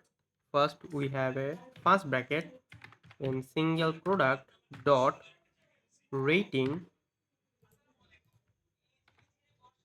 then we have dot count, and this p tag have a class name of text base, text gray will be 700, and font will be semi-bold. Now if I save, and here you can see we have our count. So here we also have a this. Now if I save, and then we have the text reviews. Now if I save, here it looks very nice.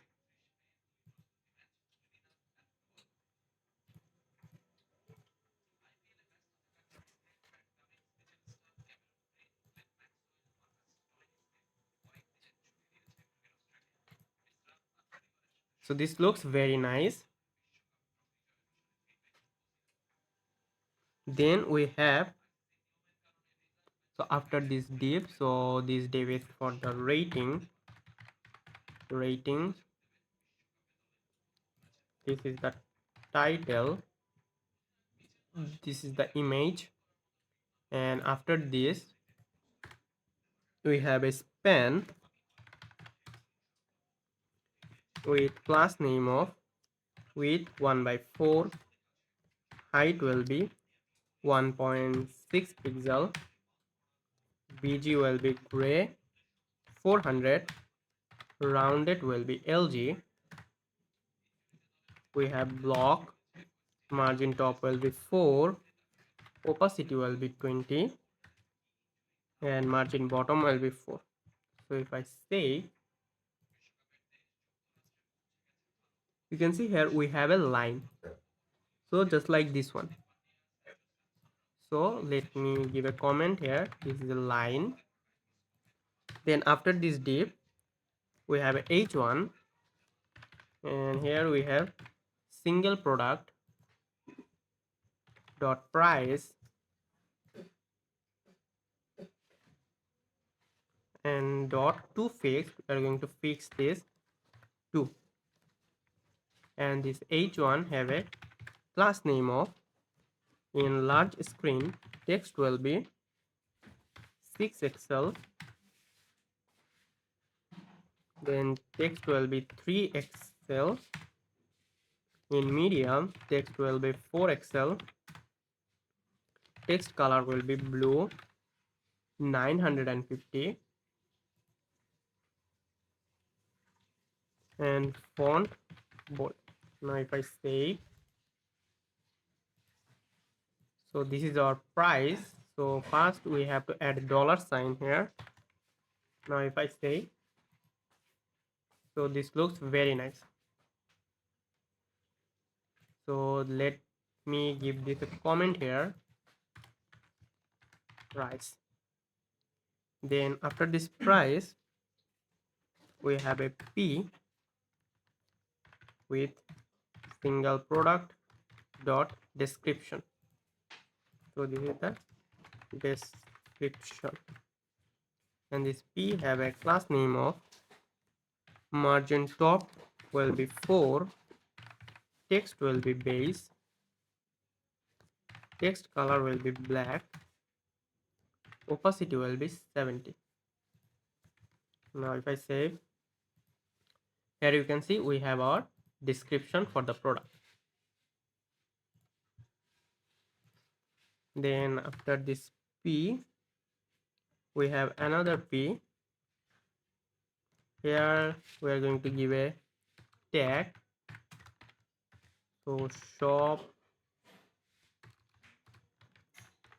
comma WebDev warrior, and this P tag have a class name of margin top of 2, text will be small, text color will be black, text opacity will be 70, font will be semi bold, and if I say, so here we have our tag. So before tag we have to add our category, so I'm going to copy this and paste it here, and then we have margin top of 4, and here we have our category. So category will be single product dot category. So now if I say, this looks nice. So we have category tag. Then we have another p tag, so I'm going to copy this one, and here we have SKU, and for this I'm going to use math.random and then multiply it with 500. Now if I say, here you can see we have our SKU. So this is some extra information about the product. So extra information.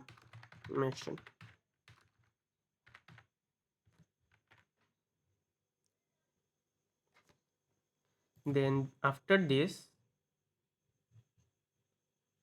p tag, we have a button, add to cart button. So for this I am going to create a separate component, because in add to cart component we have to use our Redux, and we have to make a component, client component, if we want to use Redux.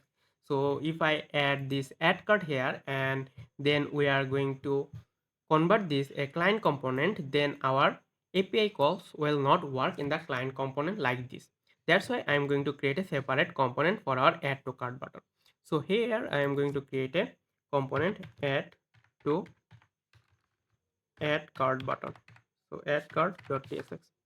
So here I am going to use RFC to create the component boilerplate and change this name add to cart. And here we have a button. So we have a button from UI, and the class name here will be margin top of 6, and the text will be add to cart. I'm going to save this, and here add to cart button, we're going to add our add to cart. Now if I say, here you can see we have a beautiful add to cart button. So just like this one, and then we have our related product. So after this add to cart,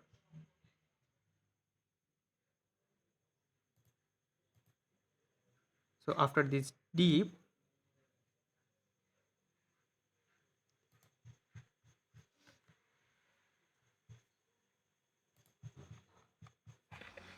then we have another div with class name of width will be 4 by 5, margin top will be 16, mx will be auto, and then inside this we have a h1 with the title of related product, and this h1 have a class name of text to excel, text will be black, font semi bold, then we have, so this is it. And if I show you, here you can see we have the title related product.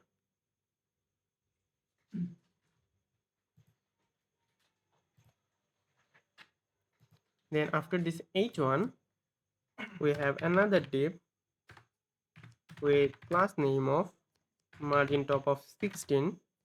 We're going to use grid calls will be 1, and small devices grid calls will be 2, in medium devices grid calls will be 3, in large devices grid calls will be 4, and gap will be 12. And now inside this div we are going to iterate to our related product dot map, and here we will get our product, and then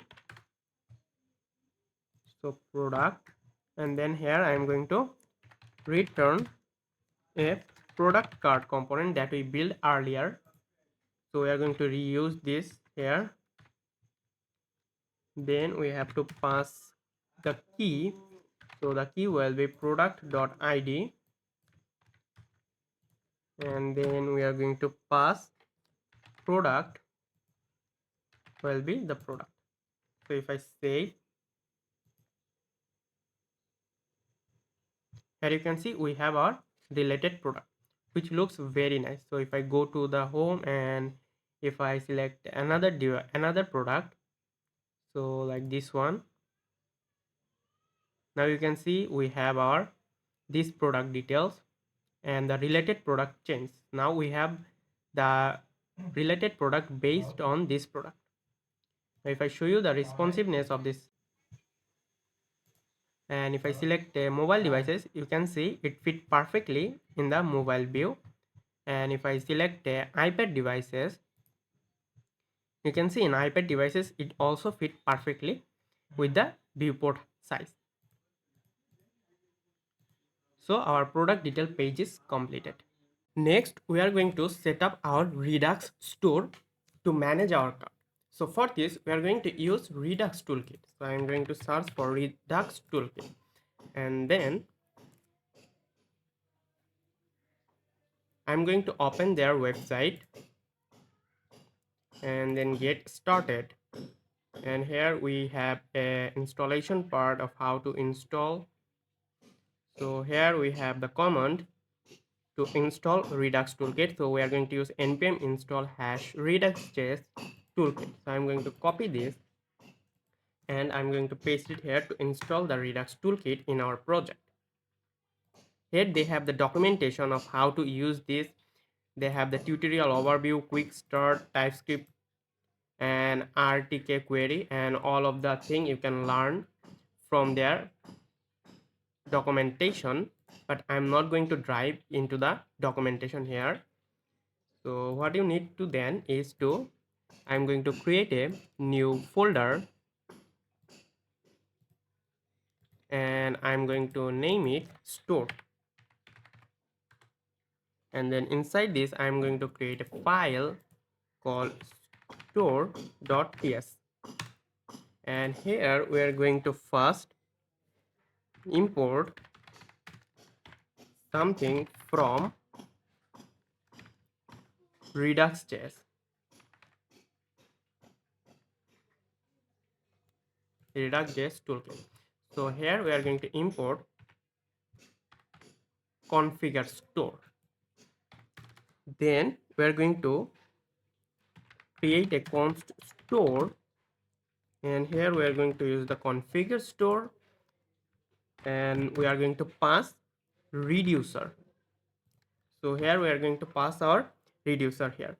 So the reducer here we are going to use is cart and cart reducer, and this cart reducer is not implemented yet, so we have to implement this. So for this I am going to create a new folder inside the store folder. So for now I am not going to create the file, I am just going to comment this. So here we are going to add our cart reducer. Next we are going to export a type of root state, and here we have return type of store, type of store dot get state.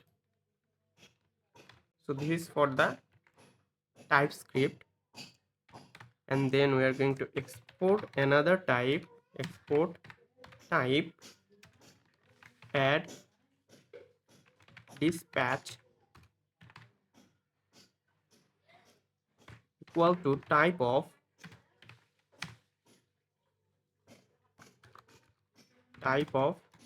store dot dispatch. So these two type we have to export from here. Then I am going to create another file here, which is our card slice .ps. Here we have a typing mistake, so card slice.ps.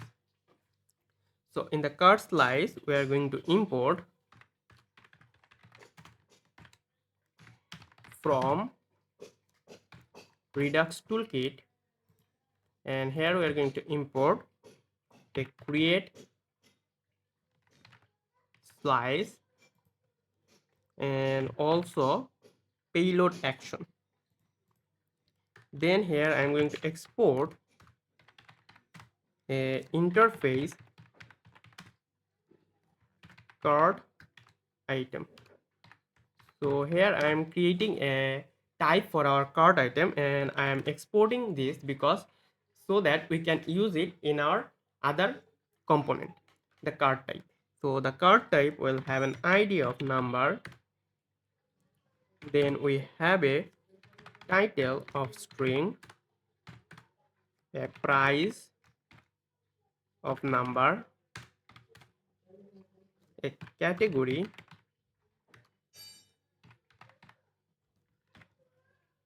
will be a string, then we have an image of string, rating,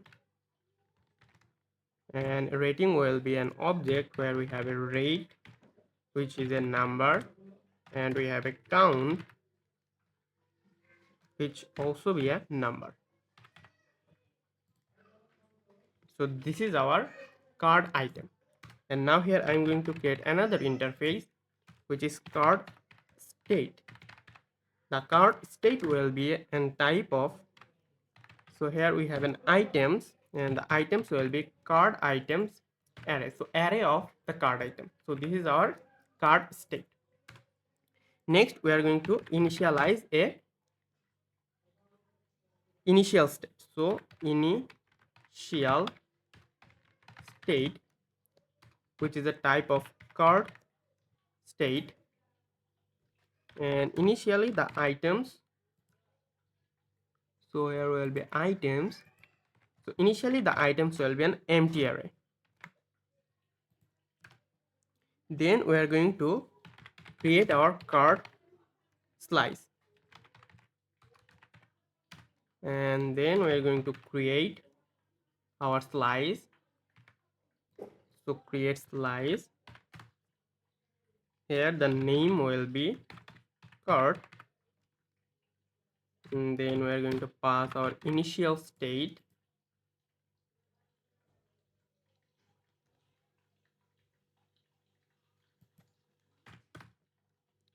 and then we are going to pass the reducers. So here we have three reducer functions. So this will be an object. The first one is add item, and add item receive a state and an action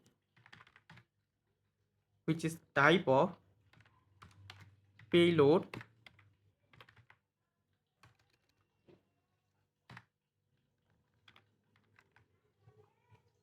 Let's check payload.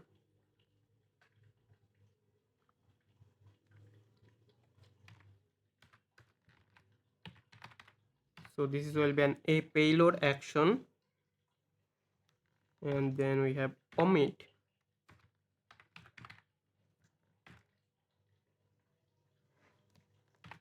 card item,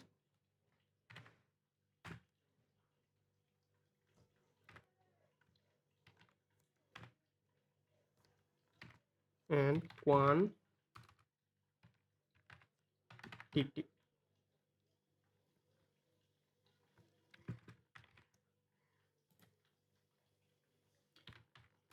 Then we have an arrow function. So this is for the type safety for the TypeScript, and here we are missing another property which is quantity, and quantity will be type of number. So here we are using an reducer add item. Here we are receiving a state and an action, and here we are passing the type for this, and then in the add item we are going to create a constant for existing item. So the plan is, if the product is already added in the cart, then we are just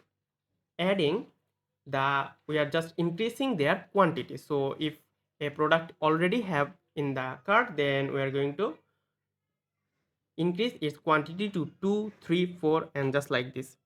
So the existing item will be state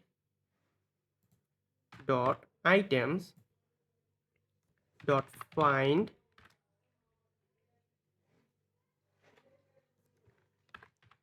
item,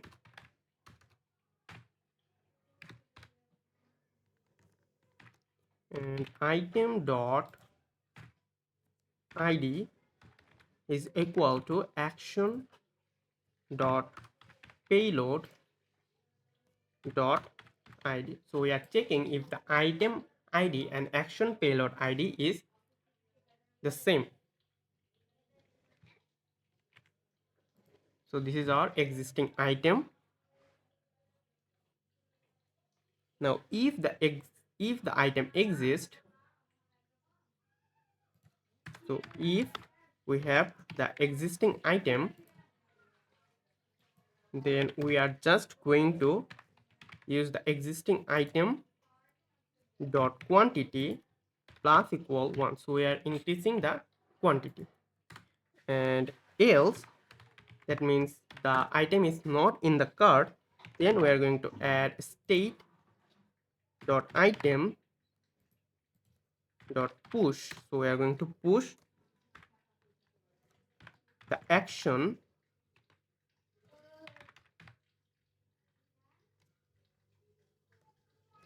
dot payload,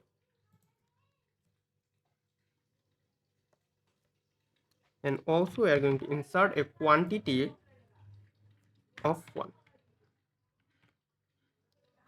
That's it. This is our one reducer which is add item, and after this add item we are going to have a remove item, Here we are receiving the same thing, the state and the action. So I'm going to copy this and paste it here. Then we have an arrow function.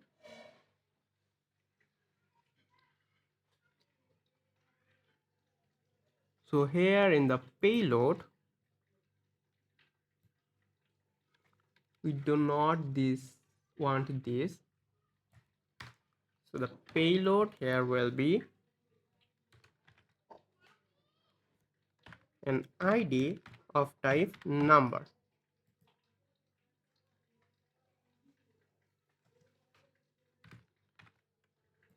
So the payload will be an object which will contain a ID which is type of number. So this is the payload here, and here also we are going to find the existing item. So if the item exists,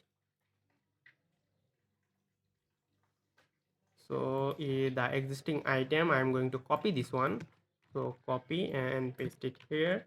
So existing item will be state.item.find, and the item.id is equal to action.payload.id. Now if the item is exist, and then we are going to check if existing item dot quantity is greater than 1. So if the quantity is 2, 3, 4, then we are going to reduce 1 from the quantity. So if an item have two quantity, and if we click on the remove item, then we are going to reduce the quantity to 1. So here we are going to use existing item dot quantity minus equal to 1, and then else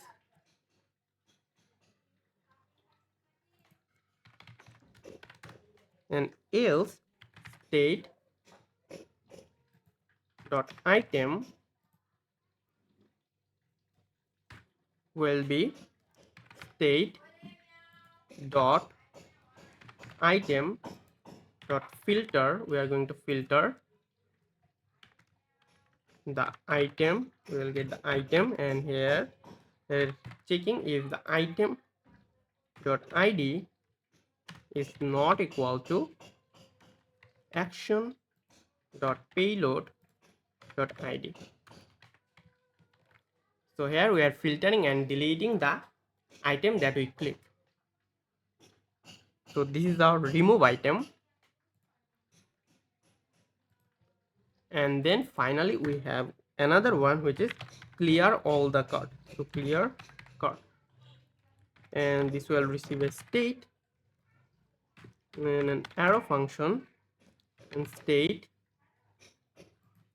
dot items, and we are making it an empty array. So this is the clear card reducer. So our reducers are completed. Then we are going to export const. So we are going to export add item from our card slice dot actions. So here we are add item, clear card, and remove item. So we are exporting these three functions, and also we are going to export default. So export default will be card slice dot reducers. So reduce, that's it. So our card slice is completed.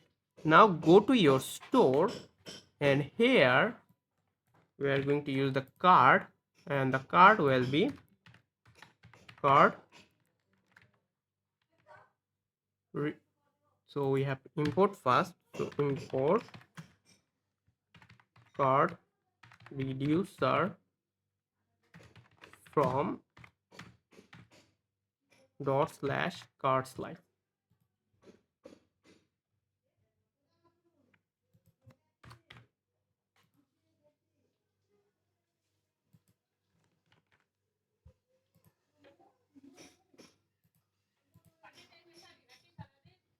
So here we have a, so we have to import the cart reducer from slash dot slash cart slice, and then here we are going to add our cart reducer. So that's it. So we configure our store and cart slice. Next we are going to create a new folder, and I'm going to name it a provider. So store provider.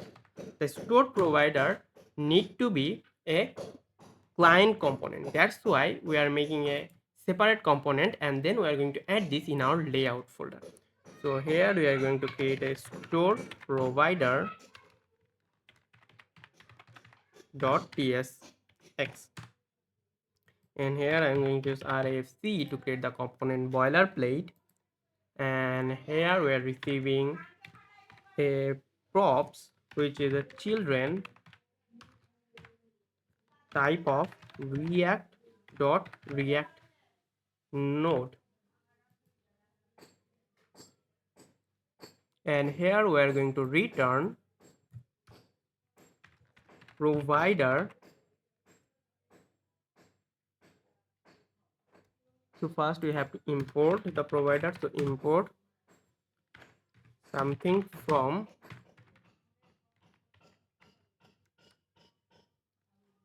React Redux. So let me go to the Redux,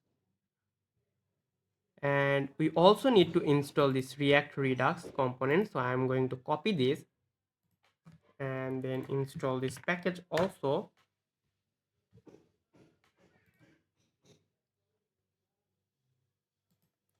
So it's completed. Now we have our React Redux, and from here we are going to import the provider. So import provider, and here we are going to pass the provider, and inside this provider we will have the children.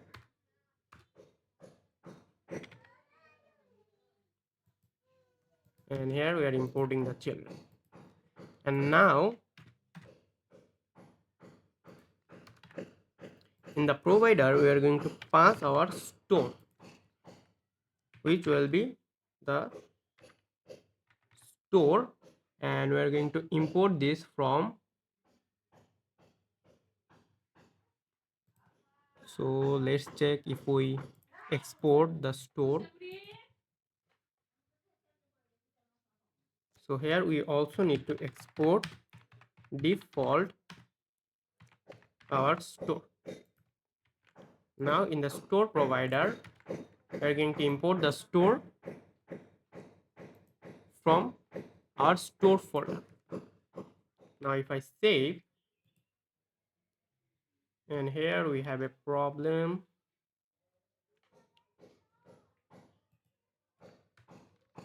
So this will be cart slice. Now it's correct. So now we have to add this store provider in our layout folder. So I'm going to open my layout folder inside the app, and then layout, and here we're going to add our store provider and wrap everything in the store provider. Now if I say, and there is no error,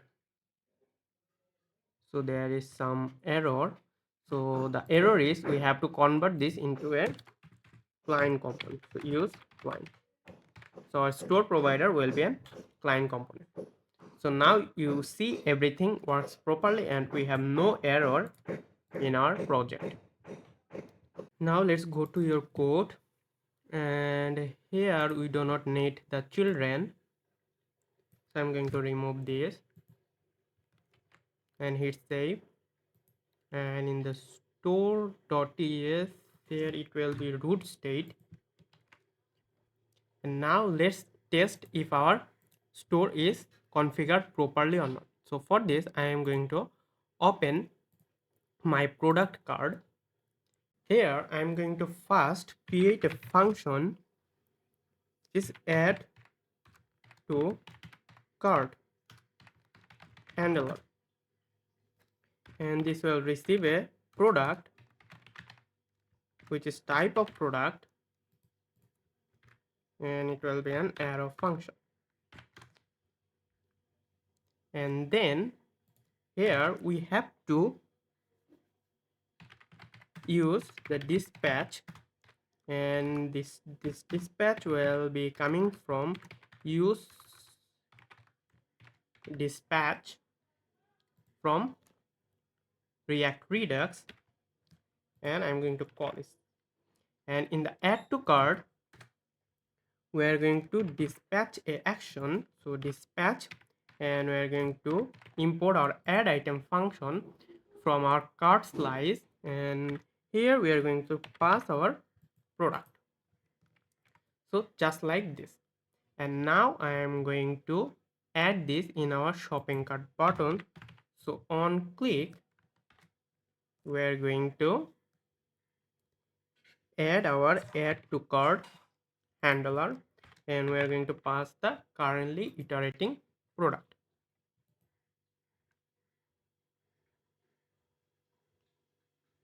So this syntax is not okay, so here we are going to use an arrow function, and we are going to use add cart handler, and we are going to pass the current product. So that's it. Now I am going to use here const items. So now we are retrieving items from our cart. So the items will be use selector, and here we'll have a state which is type of root state. So we are going to import the root state from our store,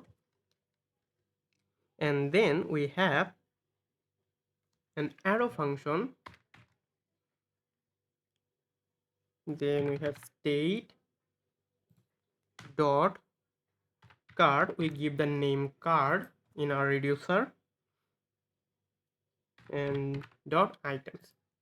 Now here I am going to console log our items. So now if I console log the item, now if I inspect and go to the console, here you can see we have 0 item in the array. Now if I click any of this, you see now we have 1 item. So this item is added to the cart. Now if I click another one, now you can see here we have 2 cards. If I click another one, now you can see we have 3 cards. So our add to cart is working properly. So we can say our Redux is properly configured.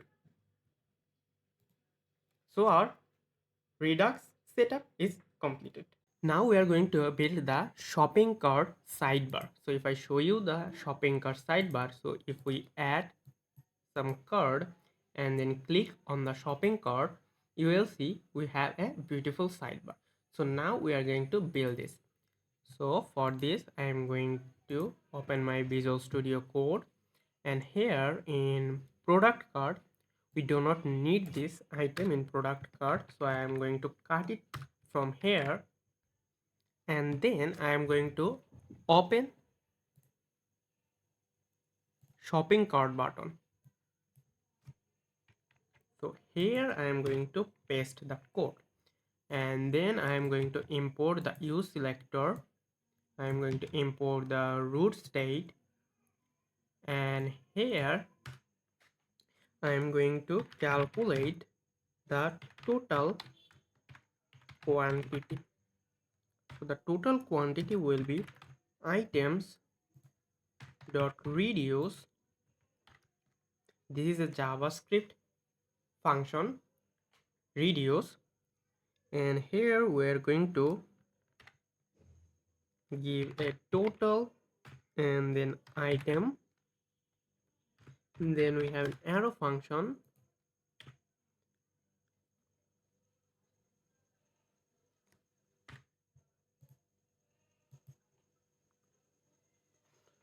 So let's remove this one. We do not need the curly braces here. Here we will have total plus item dot quantity. So if I save, so this will return us a total quantity. And important here is we have to convert this as client component. So I am going to use client. And here instead of the hard-coded fields, we are going to use our total quantity. Now if I save, and then I am adding an item, here you can see it's updated, it's 1 now. If I add another one, it's 2 now. If I add another, it's 3 now. So this works properly. Now we are going to work on, when we click on the button, we are going to open a sidebar. So for this I am going to use a cn component, so which is sheet. So we are going to use this sheet component, and here you can see they have a preview. So if I click here, it will open a sidebar. Here they have the code. If you want to learn more, you can read their code and example. So what we need is to add this in our project. So I am going to copy the npm script, npx script, and I'm going to paste it here and hit run. It will add the sheet component in our project.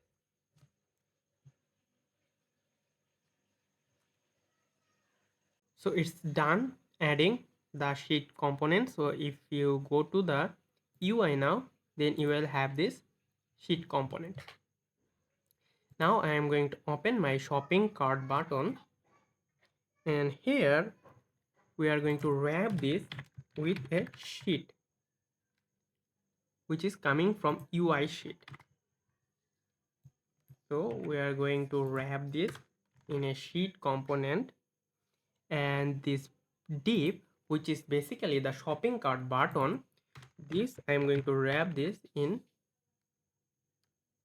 sheet trigger, because when we click on this shopping cart, it will trigger the sidebar to open. That's why we are wrapping this in a sheet trigger. And then we have a sheet content from UI, and here for now if I say hi,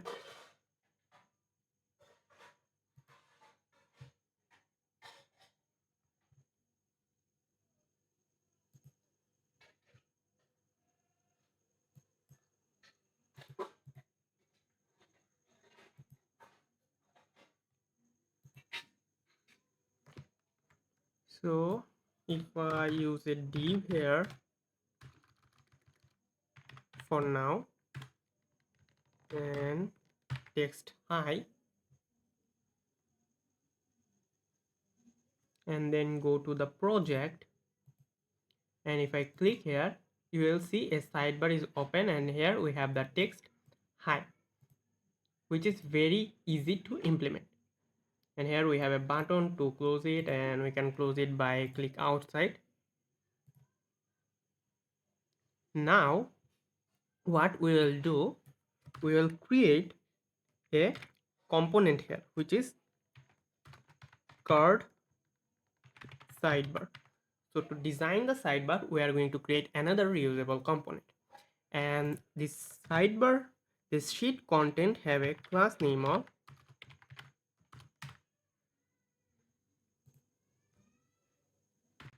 overflow will be auto, because when we have a lot of card, we are going to add the scroll bar. And then here we have a height of full, height full. And now in the helper, I am going to create a new component which is card sidebar.tsx. here I'm going to use RAFC to create the component boilerplate, and then I'm going to add this inside here. So called sidebar.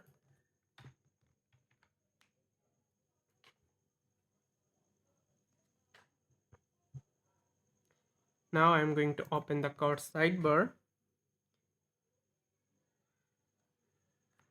and here first we have a div with a class name, margin top of 6, height will be full, and margin bottom will be 6.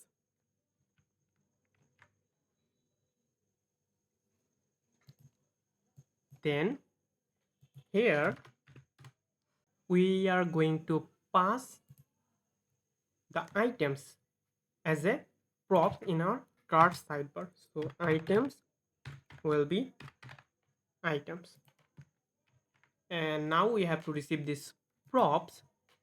So here we are going to receive a type props, which will be items, and it will be an type of product array.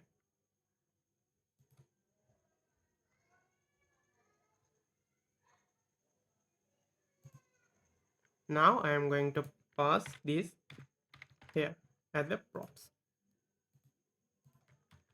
Here receive the items. So why it is complaining? So here we have a mistake. This will be card item array. Now it did not complaining. So here we receive the items. Next, the under this div, inside this div,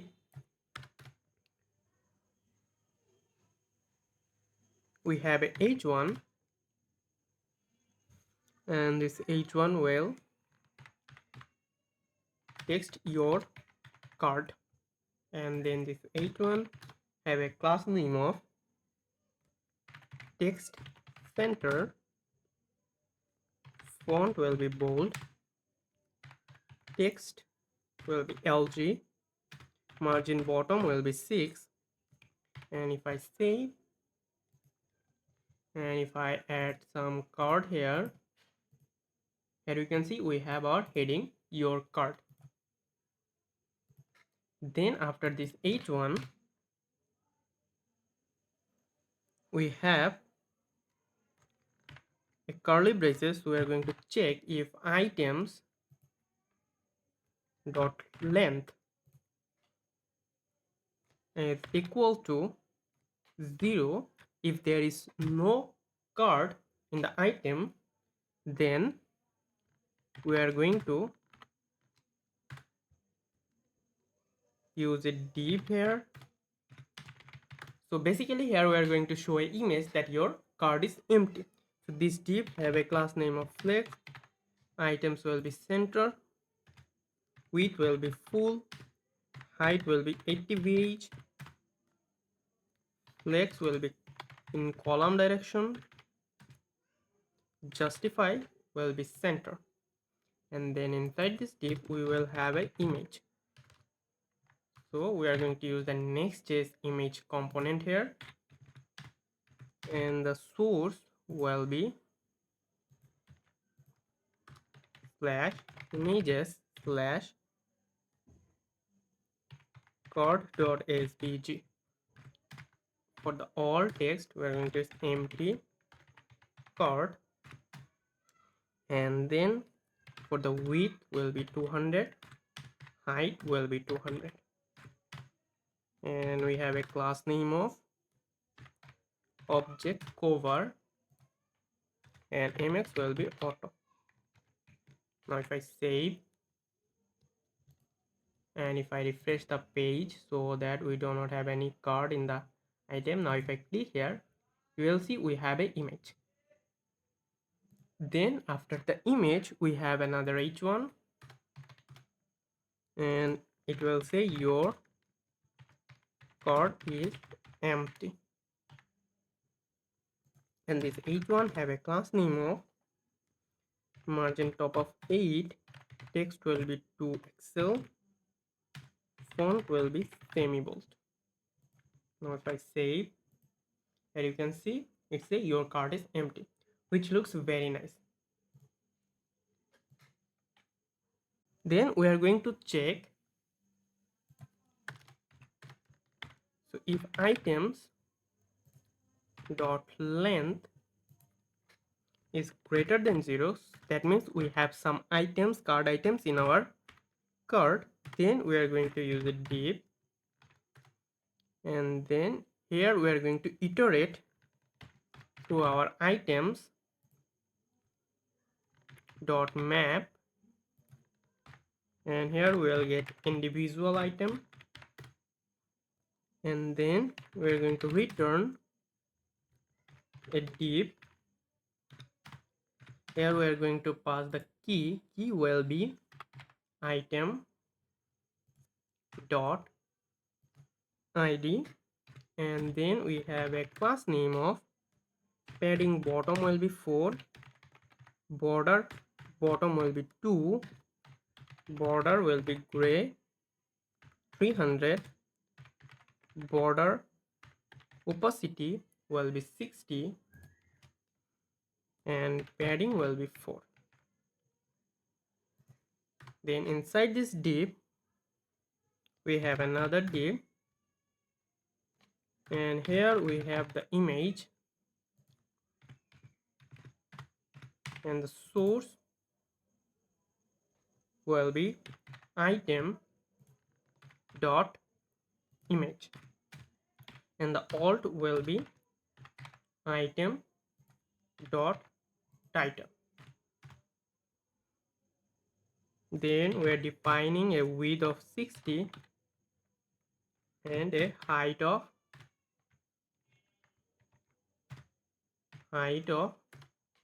60. Then we have a class name of object cover, and margin bottom will be 4. Let's give some comments so it is easy to understand. So this one is the heading, and then this one is if there is no card, and then this is if there is card items, and this one is the image card item image. Then after this div we have another div, and here we have a h1 with item dot title. In this h1 have a class name of text small, width will be 4 by 5, font will be semi bold, and we're going to use truncate.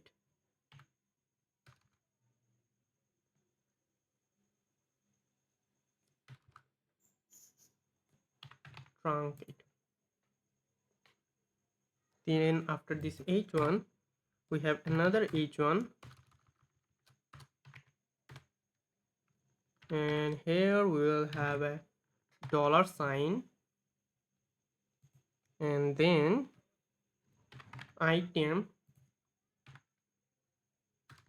dot price, and we are going to multiply it with item dot quantity. So if the item price is $5 and we have 2 quantity, then the price will be 5 into 2, which means $10. And we are going to use dot to fixed 2,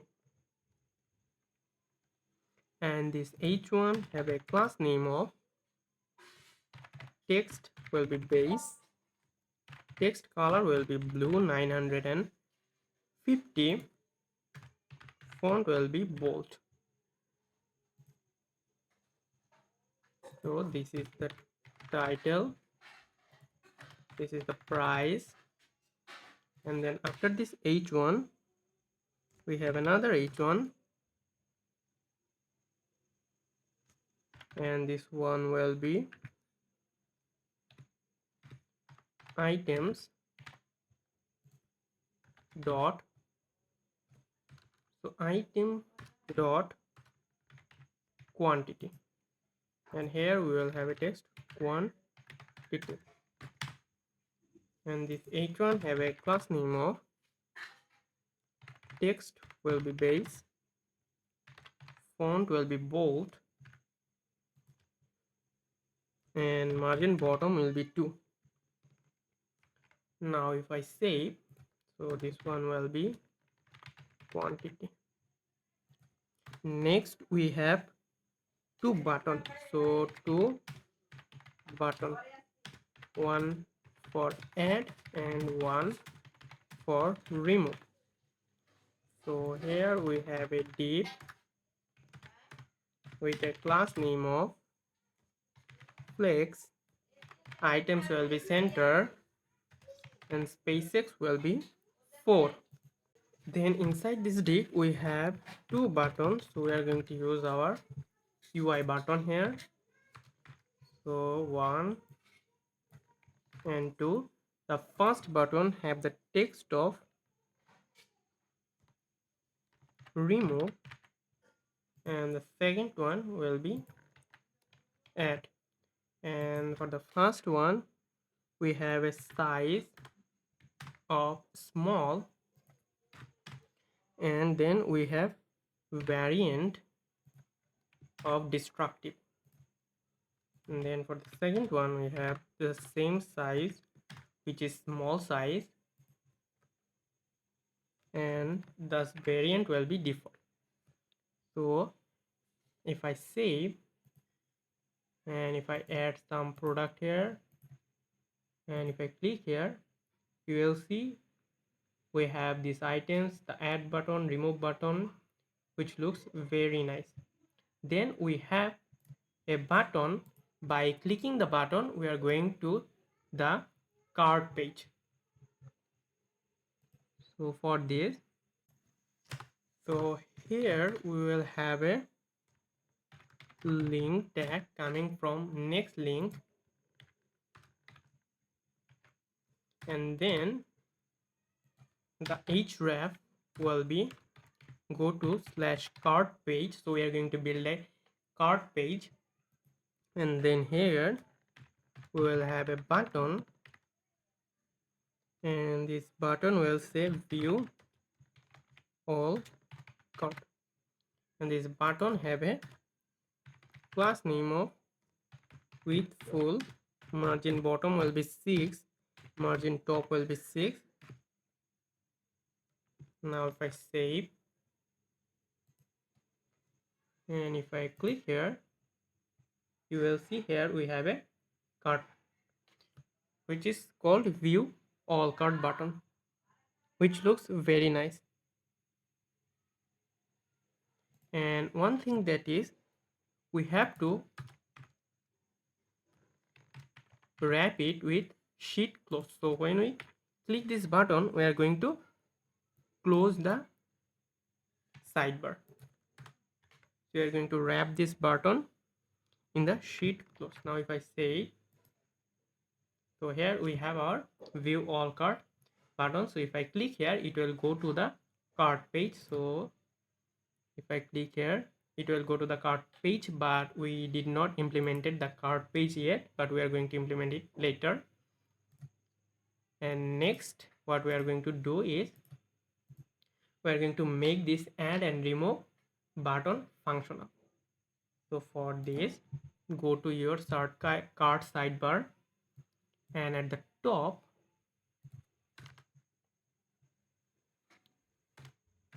so we are going to const dispatch equal to use dispatch,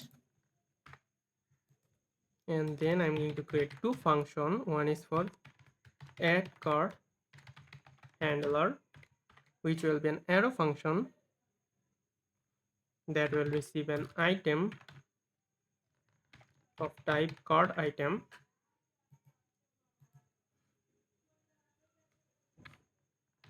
and then we are going to dispatch an add item, and we are going to pass our item. So this is our add card handler, and we have another one which is remove card handler. So it will receive an ID which is type of number, and then it will dispatch, and here we are going to remove item. So it will be coming from, so we're going to import this from our store card slice, and this remove item will receive an object of ID. So that's it.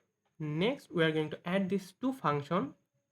So first we have the remove button. So when we click here, we are going to use remove card handler, and here we are going to pass item dot id, and when we click here to the add button, so on click, and here we are going to use the add card handler, and we are going to pass the item. Now if I save, and now if I click here add, you can see it increases the quantity and also the prices.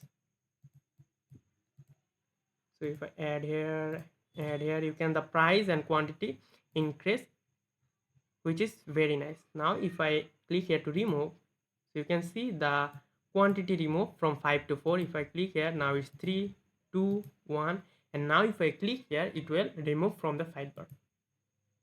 You can see it's removed from the sidebar, which is amazing. This is the amazing card feature that you must need to learn, so everything works properly. Next, one thing that we're missing is the pop-up. So when we add card, it will see we will see a notification here that items added to the cart. So for this we are going to again use the share cn, and here we are going to use toast. So here you can see they have some codes for the toast. So now I'm going to add the toast. So I'm going to copy the npm, and here I'm going to add it, and then we have to import the toaster in our layout and then add the toaster. So I'm going to copy this, and I'm going to open the layout, and here I'm going to paste the toaster, and you can see it's download completed, install completed. And then after this children, we are going to use our toaster.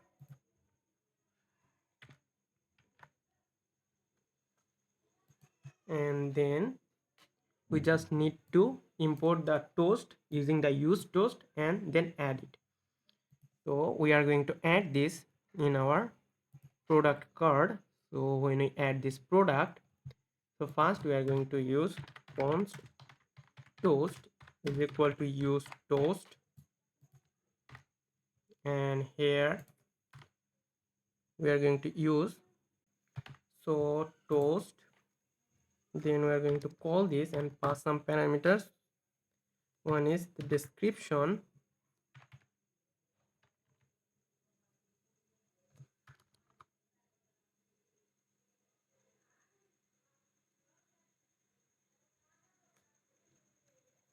so this will be inside this. Now here we are going to use a description, and the description will be item added to cart, and then we are going to pass a variant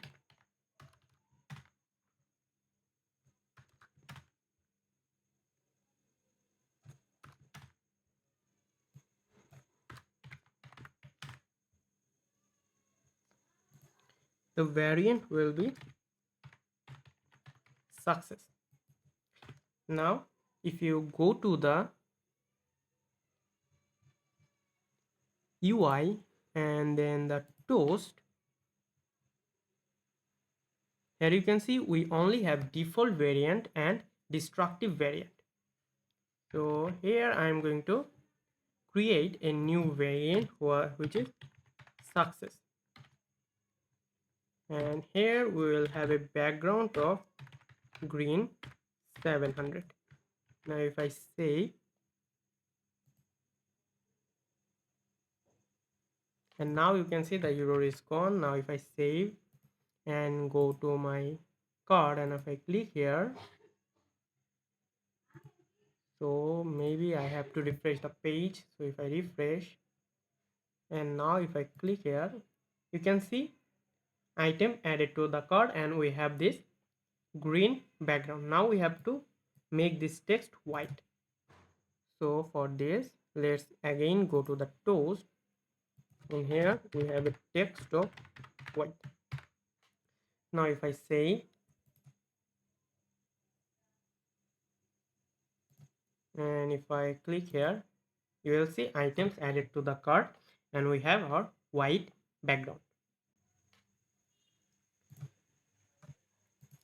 Then we are going to open our cart detail page.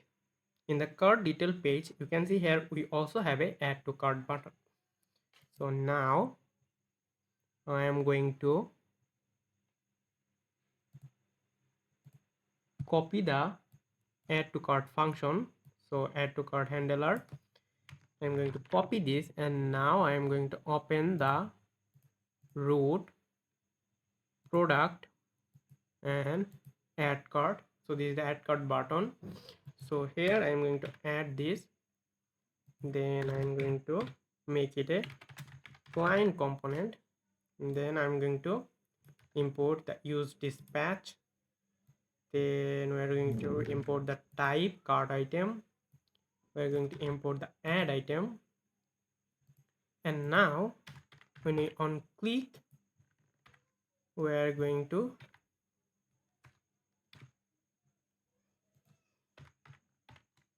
call our add cart handler, and here we're going to call it with product. Now we do not have the product here, so we have to patch the product. So in the page we have to pass the product, which will be the single product.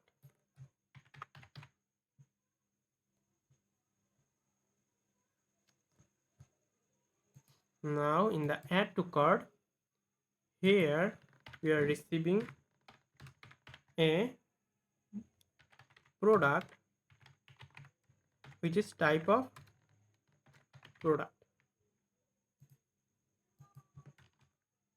Here we will have the product. Here we do not need this to pass, and we just call it here, and in the add item we are going to pass our product.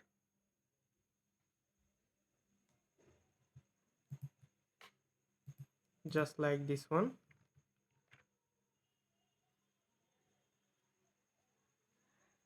And let's make it, and here we are going to use our toast. So const from, not from, use toast, and here we will get toast. Then we will have a toast, and we are going to pass the description,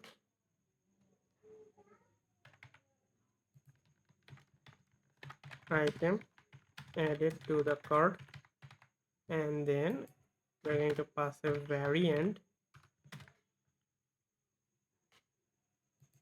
and the variant will be success. Now if I say,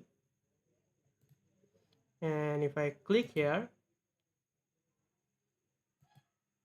items added to the cart, if I refresh the page and then add to cart, now you can see maybe we have some error. Let's check.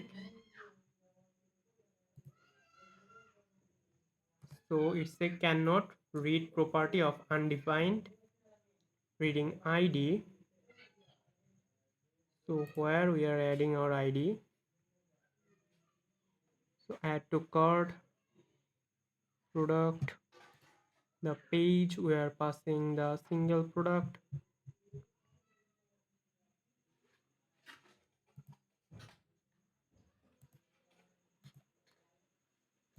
let's go to the page and refresh the page, and here we have the product. If I go to the detail page, and now if I click here to add to cart,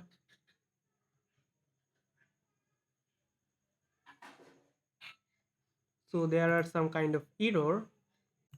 Let's go to the home page and refresh again, and then go to the detail page, add to cart, items added to the cart. Now the error is gone. The error is mainly caused because of my internet connection. So now it's working properly. Now we have this add button, remove button working properly, and we can add from here, then we can add also from here, add here, so everything works perfectly. So our card sidebar is completed. Next we are going to build the cart page.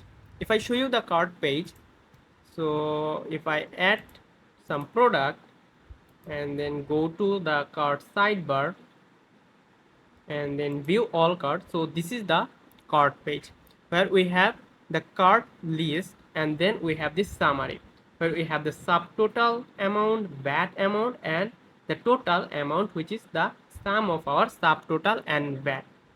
So now we are going to build this page.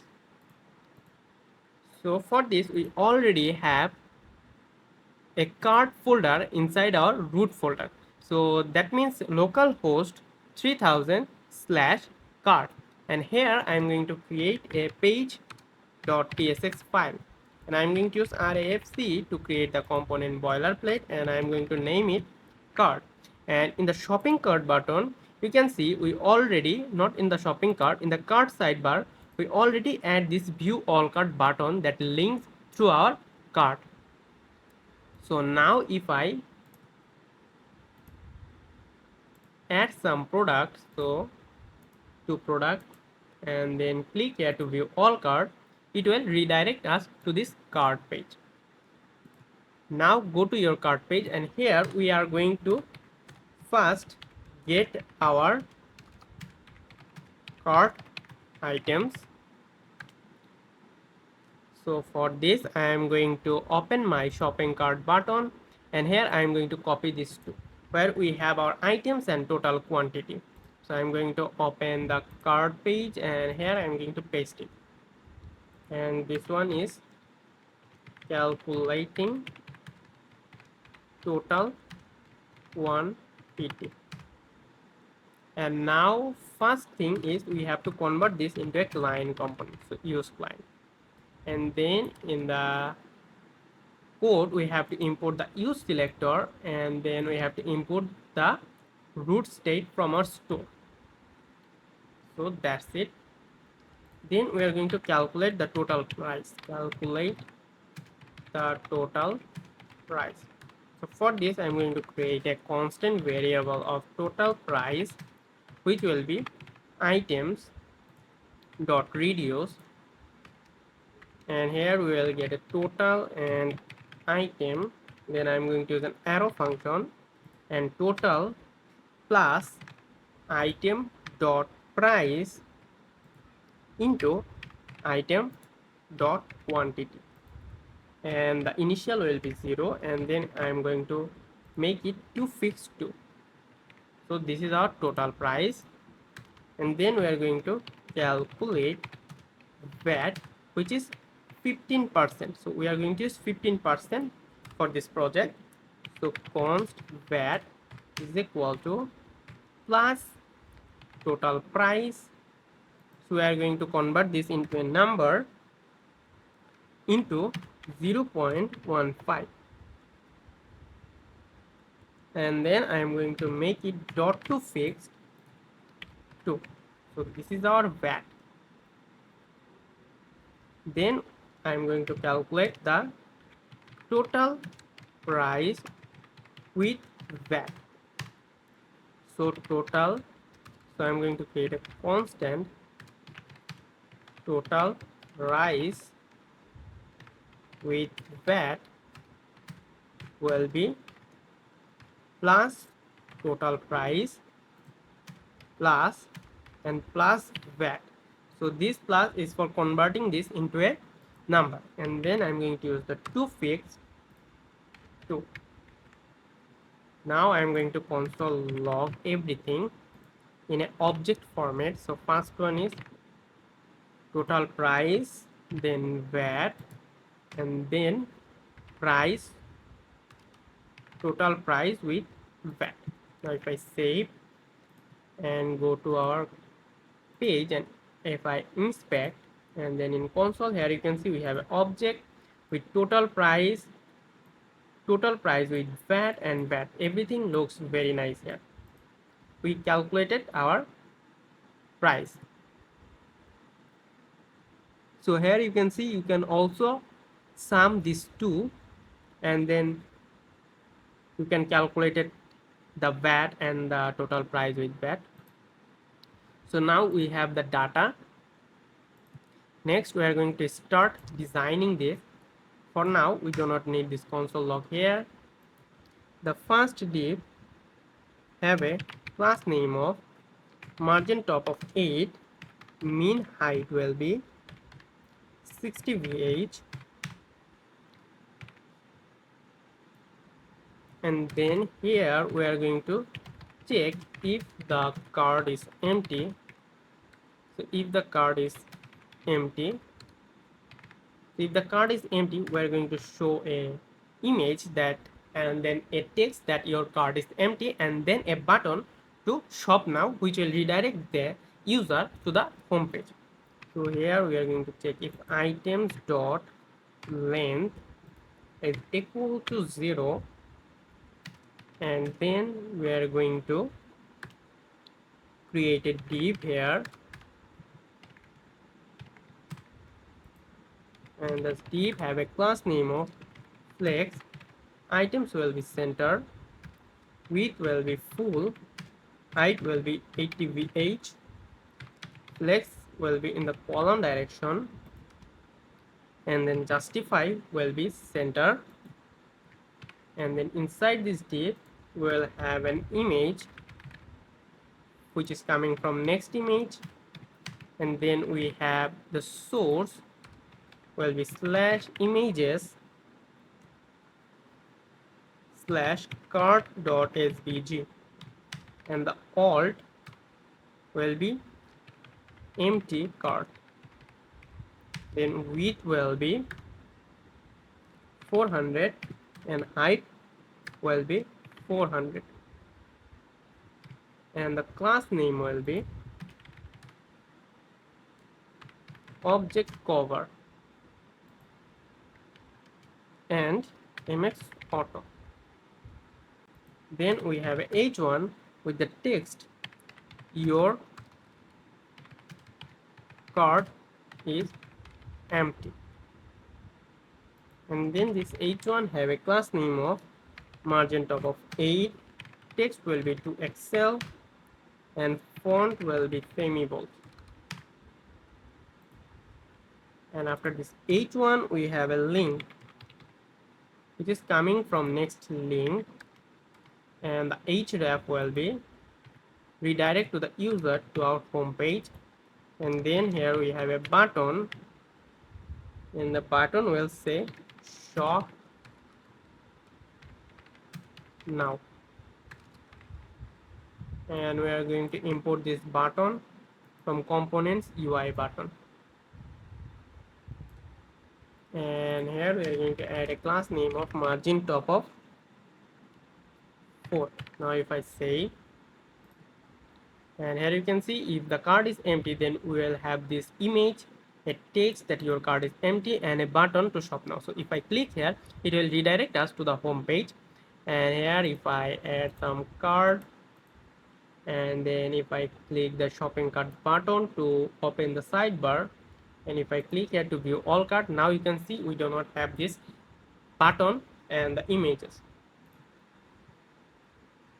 So after this we are going to check if cart item exists.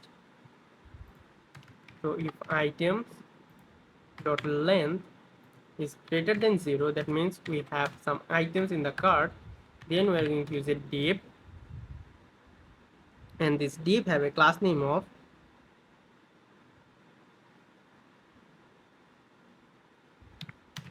class name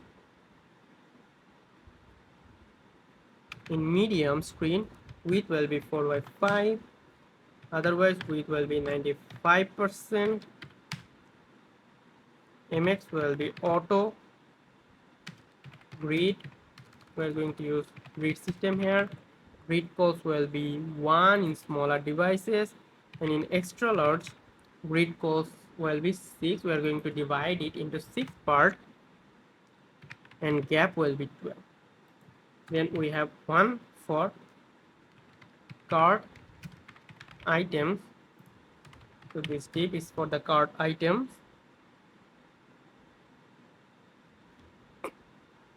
and then another one which is cart summary. And the first div have a class name of rounded LG, shadow will be medium, overflow hidden, and in extra large the call span will be full. We are going to give this div 4 part of the total width. Then inside this div we have a h1 with your card, and then here we have total quantity, and then the text items, and this h1 have a class name of p4 text excel, in smaller devices text will be 2xl, in medium screen text will be 3xl, font will be bold, text white, and bg blue 700. Now if I say, here you can see we have your cart and then 3 items. Here you can see it also says 3. Then after this h1 we are going to iterate through our items. So items dot map, we are going to get an individual item, and then arrow function, then we are going to return a div. Here we are going to add a key which will be item dot id,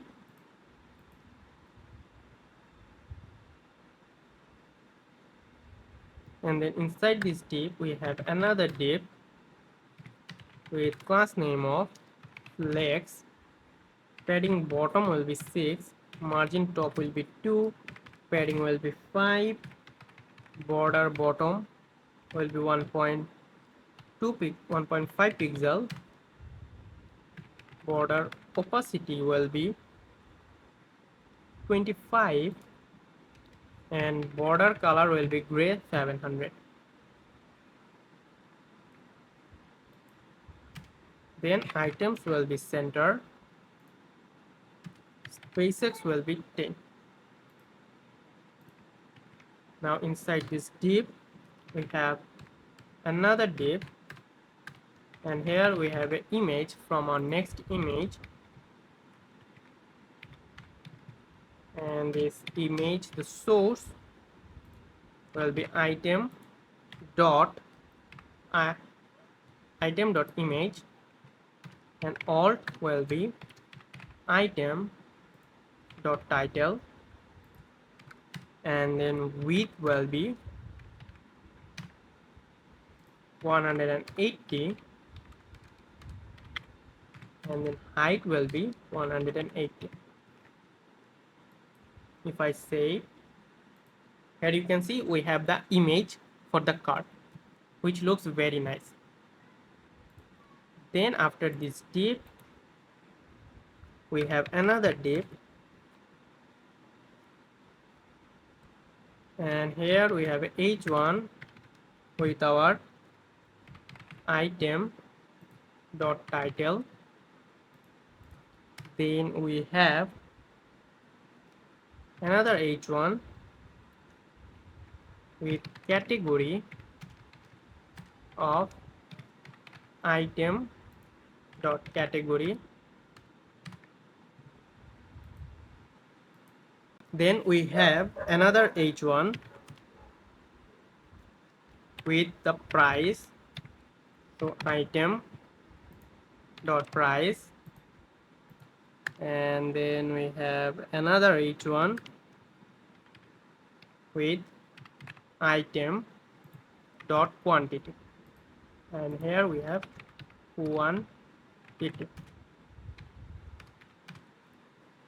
Now we have to style this. For the first one we have a class name of, in medium screen text will be Excel, otherwise text will be base, font will be bold, and text will be black.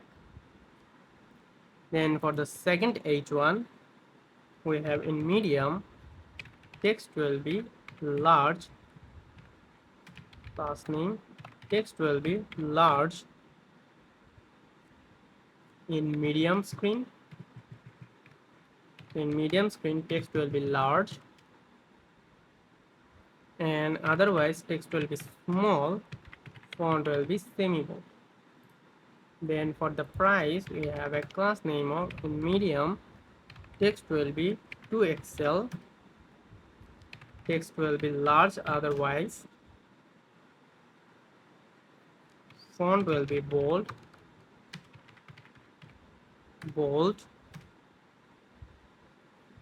and then text color will be text blue 950.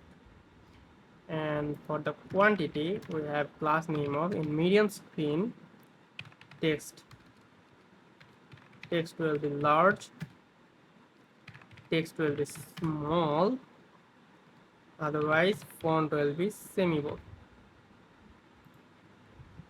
So if I save, and here you can see we have the title, category, price, and quantity. Then we have two buttons, so one is add button and one is remove button. So we have to build this now. So in this div, after this h1 we will create another div with class name of flex, item center, margin top of 4, and spacex will be 2. And here we have two buttons, so we have two buttons for add more,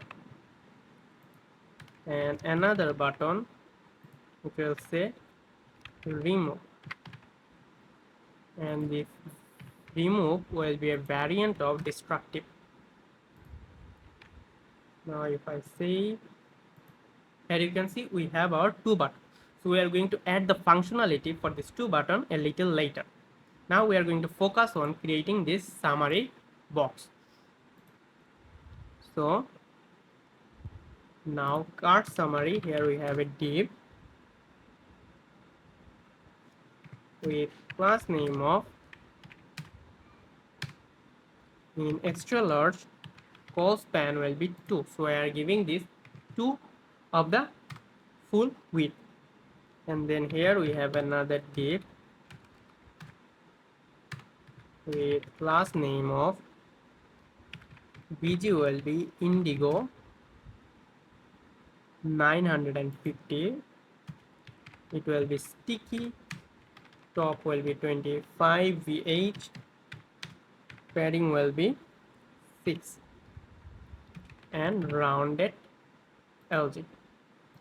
Then inside this div we have h1 with the text summary. In this h1 have a class name of text center, margin top of 8, margin bottom of 8, text color will be white, text will be 2XL, font will be semi-bold. Then after this h1 we have another div with class name of width full, height will be 1.2 pixel, bg will be white, bg opacity will be 20. Then after this div we have another div with class name of flex, padding top of 4, text will be extra large, uppercase, font will be semi-bold, text color will be white, items will be center, justify will be between. Then inside this div we have a span for the text subtotal, and then another span where we have our total price. Then I'm going to copy this again, and this one will be margin top of 10 and margin bottom of 10, and here this will be VAT, and this one will be VAT. And then I'm going to copy this again, and here we have do not need any margin top, but we are going to use margin bottom of 6, and this one will be shipping and it will be free. Now if I save, here you can see we have our subtotal, we have successfully calculated our VAT, and the shipping is free. But this text is not looking good. Let me check. So here we have this extra jet here,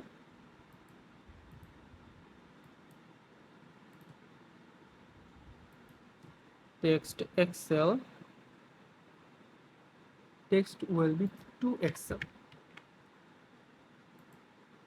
Now it's look good. Maybe we can use 3XL. This looks good.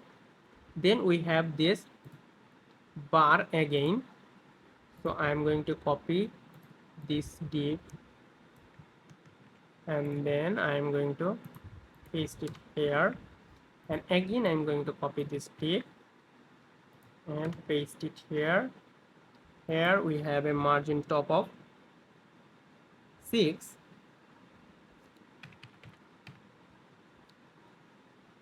and this one will be total, and this one will be total amount with VAT. So if I save, Now you can see here we have our total amount. So everything looks very nice. Then we have the PayPal button. For now, I'm going to get our user.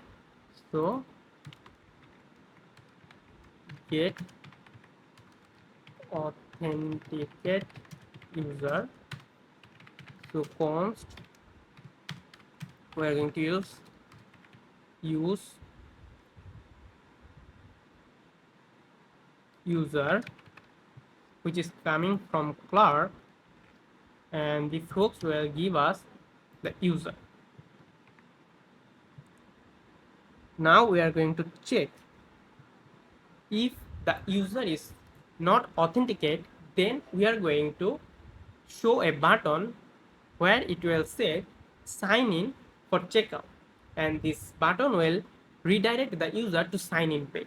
And if the user is authenticated, then we are going to show the PayPal button. So for this, after this step, we are going to check if there is no user, and then we are going to use a link.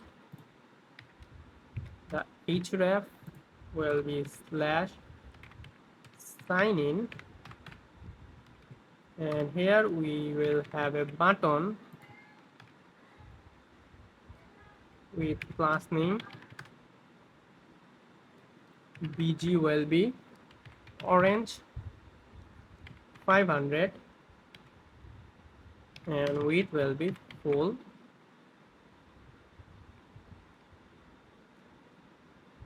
and it will say sign in to checkout. And then if we have the user, then we are going to show PayPal button. The actual PayPal button we are going to show it later when we integrate our payment system. For now, I am going to use a button, and the text will say PayPal. Let's give this a sample class name with full BG orange 500. Now if I say, and if I go to the shop now and add some product, then click here and then view all cart, here you can say we have our PayPal button and we have these items. Now if I log out, so if I sign out and then if I go to the cart, here you can see it says sign in to checkout. So if the user is not authenticate, we are not going to show the PayPal button. So now if the user click here, it will redirect the user to sign in page. Now here I am going to click the Google,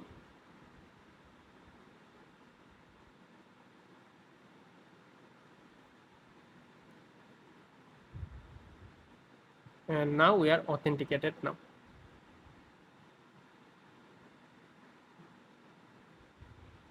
Now if I add some product and go to the view all product, that means the cart page, now you can see we have our PayPal. Next we are going to make this two button functional. So for this, at the top I am going to first use the dispatch equal to use dispatch hooks, and then at the bottom I am going to create two functions, add item, which will be const add item handler. It will receive an item which is type of card item, and then it will dispatch an action which is add item. Add items is importing from store cart slice, and here we are going to pass our item. and another one we are going to use is the remove item. So this one is remove item. Let's change the name to remove item, and here we will get an id of type number, and here we are going to dispatch action which is remove item from store cart slice, and here we are going to pass our id as an object. So that's it. Now we are going to add these two in our add and remove button. So here in the on click we are going to call our add item handler with the item, and for this one on the on click we are going to use our remove item handler, and we are going to pass the id. So item dot id, that's it. Now if I save and if I go to the page and if I add some product, so I add 3 product. Now if I click here to open the sidebar, then go to view all card and click here to add 1 item. So now you can see it updated here, the 4 item it updated here, and also in the summary the subtotal, the VAT, the total also changed. Let's see this. If I click here you can see everything changed accordingly. So it's changing at live, and if I remove you can also see it's removing from here, here and here. So these two buttons are also working.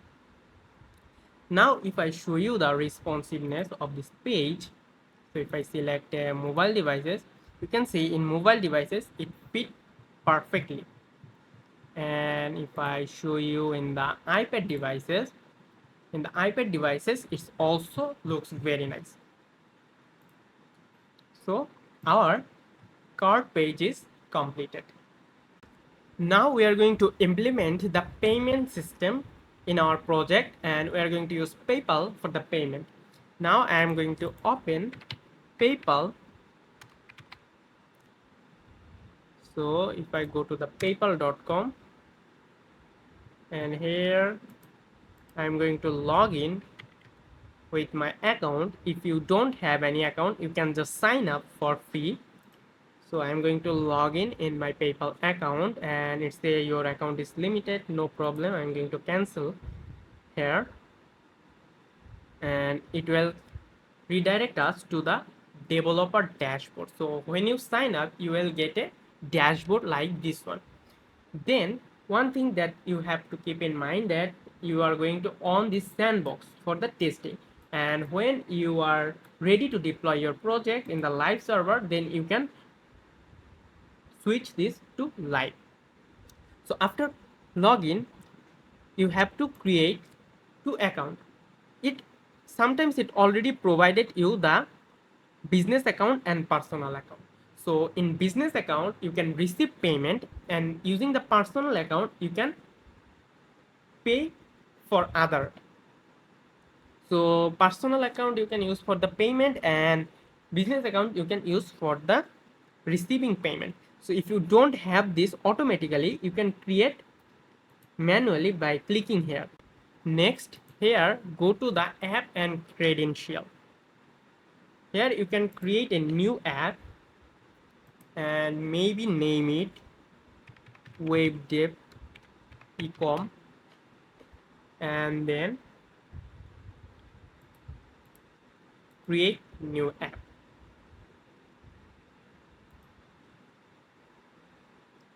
So it is creating your application here,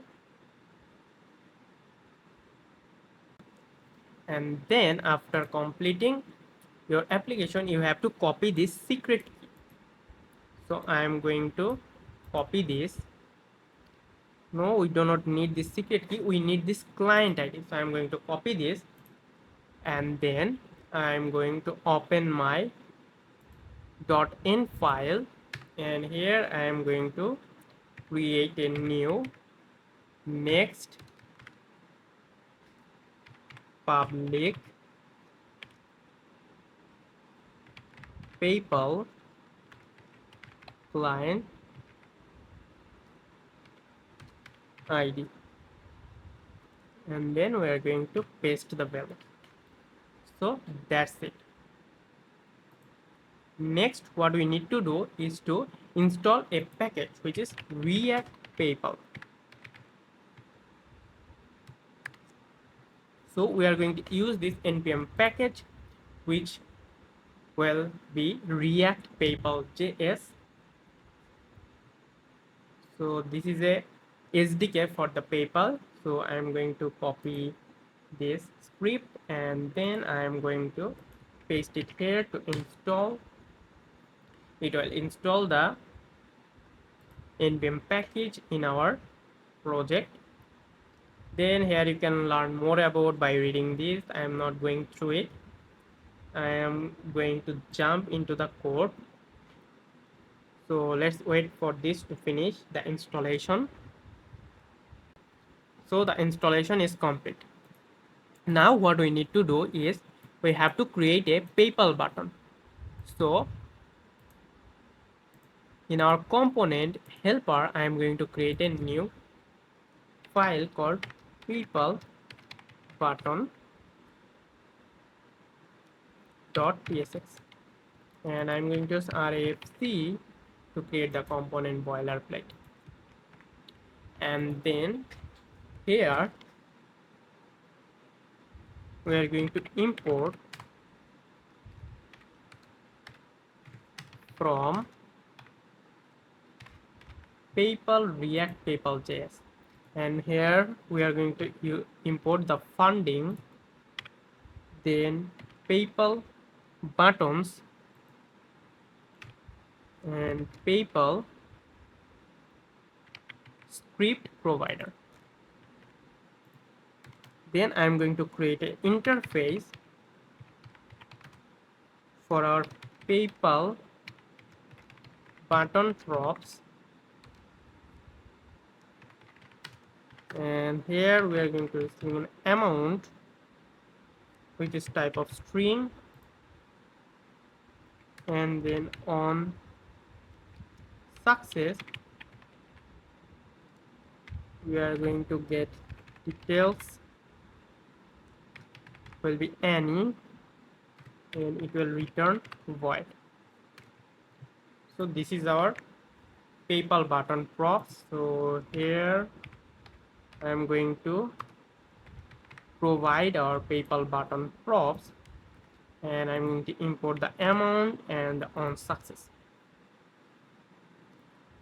Next, what we need to do, I'm going to remove this and we're going to use PayPal script provider and wrap everything here. And in the provider, we are going to pass the options, and the options will be an object where we have client ID. The client ID will be process dot end dot, and I'm going to copy this part. So copy this and paste it here. And for this file, I'm going to ignore the TypeScript. So hash yes ignore.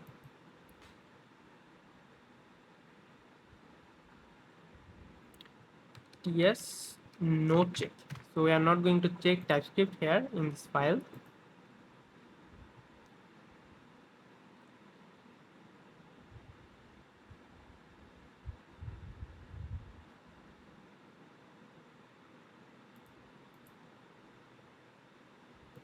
So now save,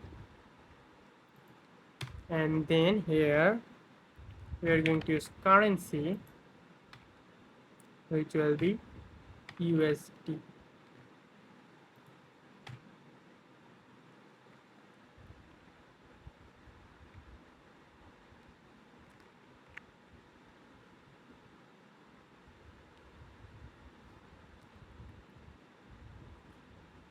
Then inside this PayPal script provider, It's complaining. Now it's not complaining. And then in the provider, we are going to pass our PayPal button,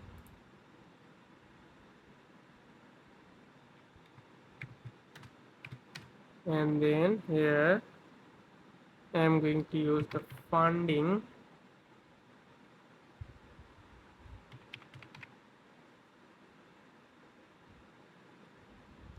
So funding source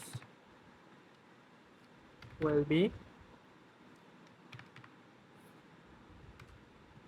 funding dot PayPal.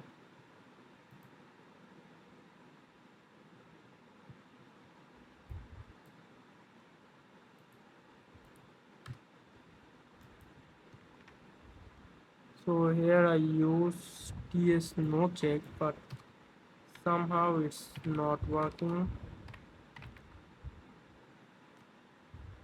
OTS no check. Let's continue here.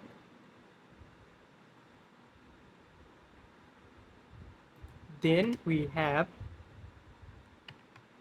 create order. We have a data action, and then I'm going to use an arrow function, and here will be return actions dot order dot create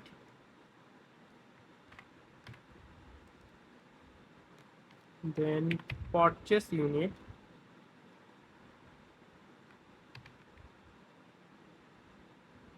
CHA purchase units, and here will be amount,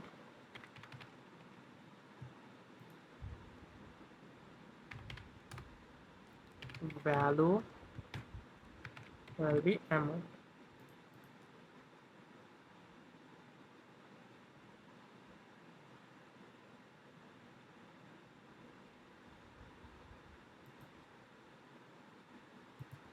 Then after this we have on approve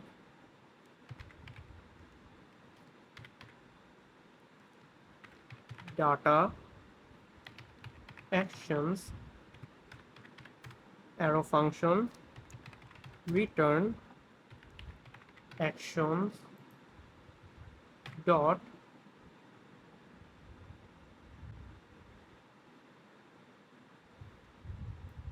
so here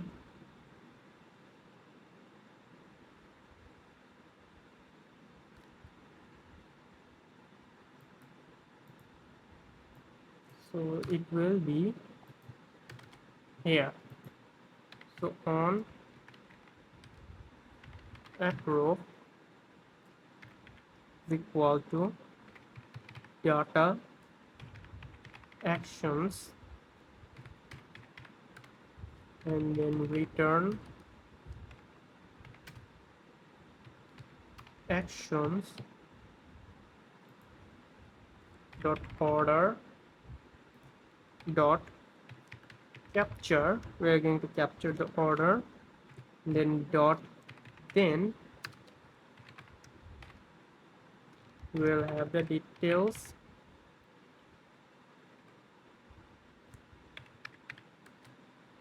and on success we are going to pass the details.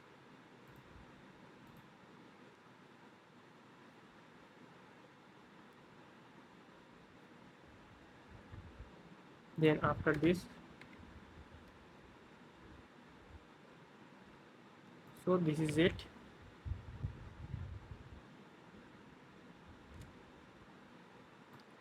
So let me use this at the top.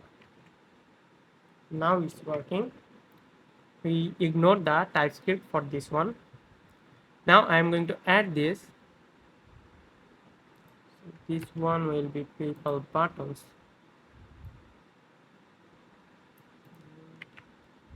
Now I am going to add this in our card page. So app root in the card page. So where we, so instead of this, we are going to use our PayPal button. So PayPal button,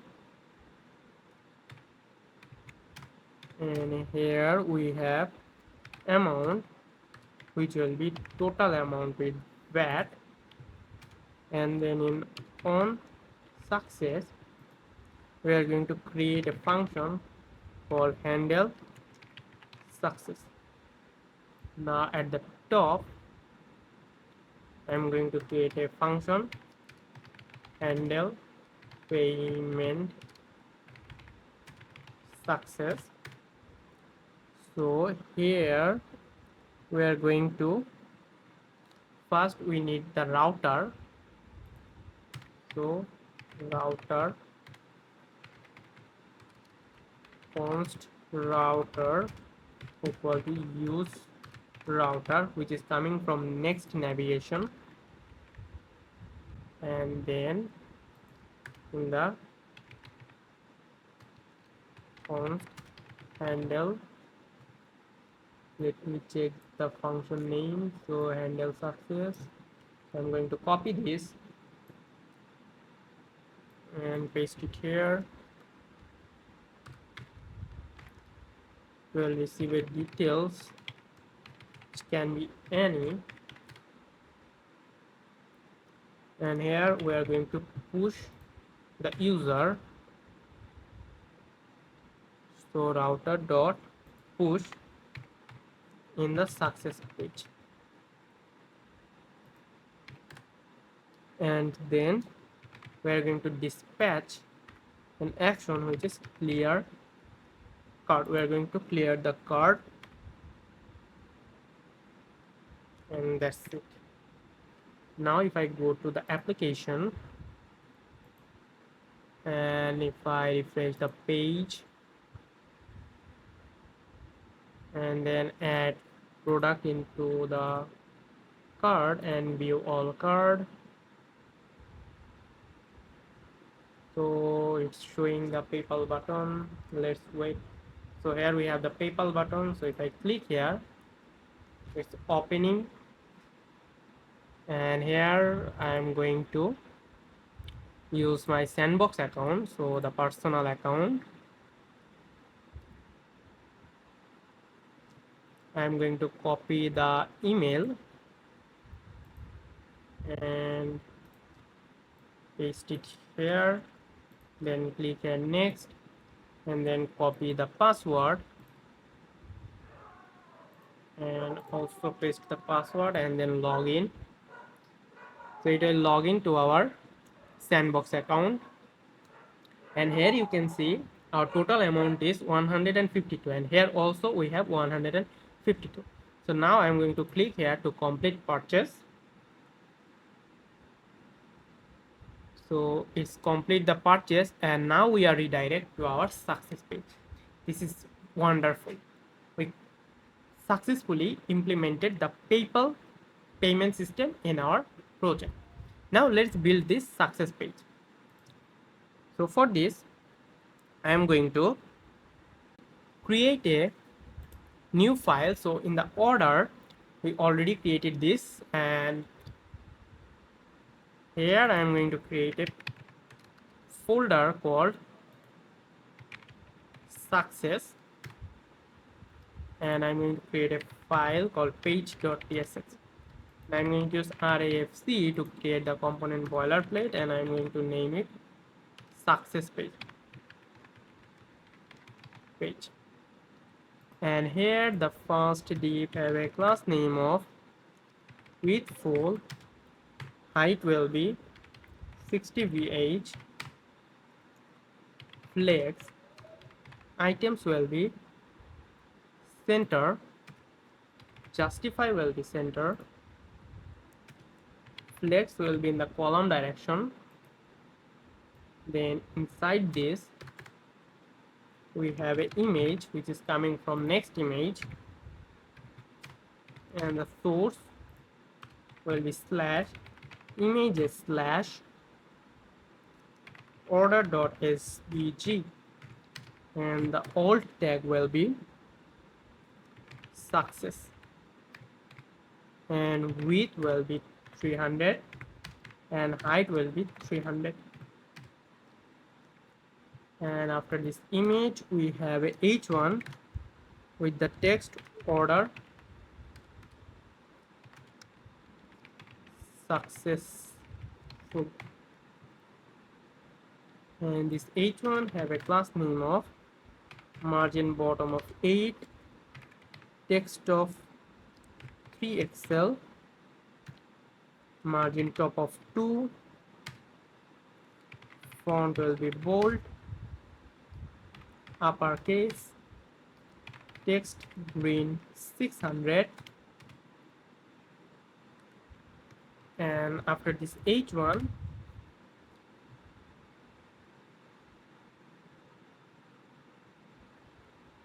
we have a link from the next link, and the href will redirect to the home page, and the text will be, and here we will have a button from our UI button, and it will say go to home. Now if I say, so now you can see this is our success page, and if I click here to go to home, it will bring us to the home page. So everything is now works properly in our project. Let's check the payment system again. So view all card, click here to PayPal, it's logging to our account. Then here we have the amount, then click here to complete purchase, and now we are on the success page. Beautiful.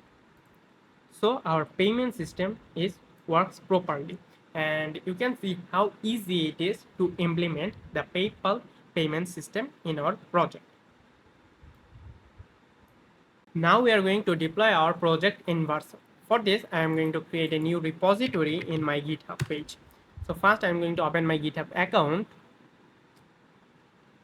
and then I am going to create a new repository, and let's name it shopyt and make it a private repository, and then create repository. So this will create an repository here, and then go to the code and first initialize the git using git init, then use git add dot to add the file, and then use git commit, and here let's say fast commit, and now we completed this one. Then we have this git branch, so copy this. Then we have this remote origin, so copy this one and paste it here to add our remote origin. And next we have to push our project, so copy this and paste it here. So it will push the project in GitHub. So it's completed. Now if I refresh the page, you will see here we have our project. Then go to the Vercel dashboard and click here to add new project. Then here you can see we have our shop YT. So I'm going to click here to import this, and then here we have to add our environment variable. So for this, in the m.local, first copy this first one, paste it here, and then paste the value. So copy this and paste it, then click here to add. Then we have this Clerk secret. So copy this and paste the value.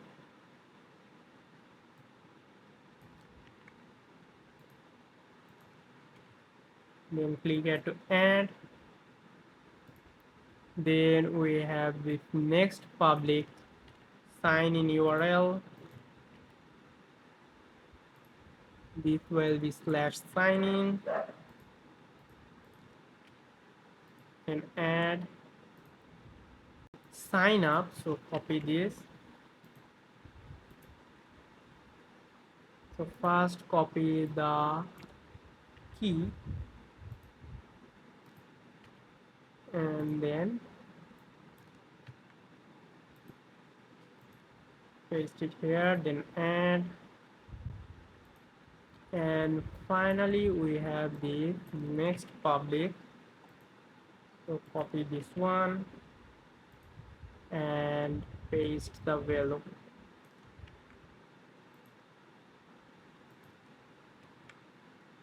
and then click here to add. So we added all our environment variables here. Now click here to deploy.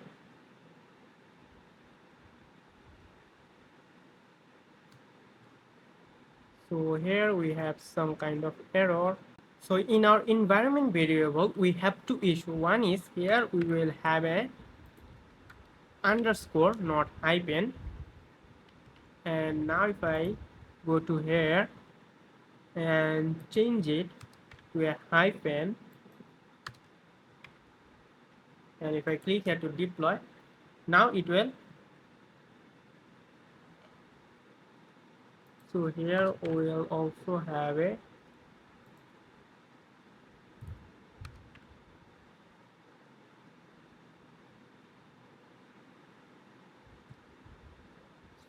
sign in URL, sign up URL.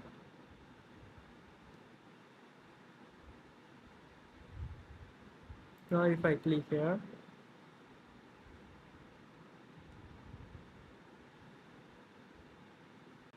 so here we will also have an underscore.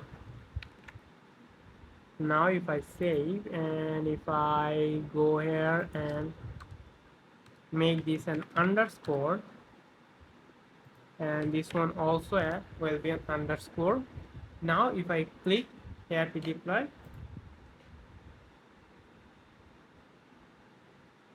now it's starting our deployment.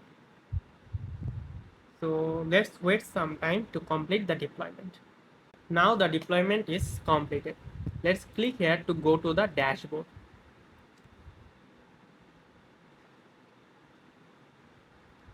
And now we have a custom link. So if I click here, it will open our project in live server. It will open our project. And now let's sign in. So click here to go to the sign in page. Now you can see we have our sign in page. So previously it was different because our environment variable is not set properly. Now if I click here to Google and click here, then click here to continue.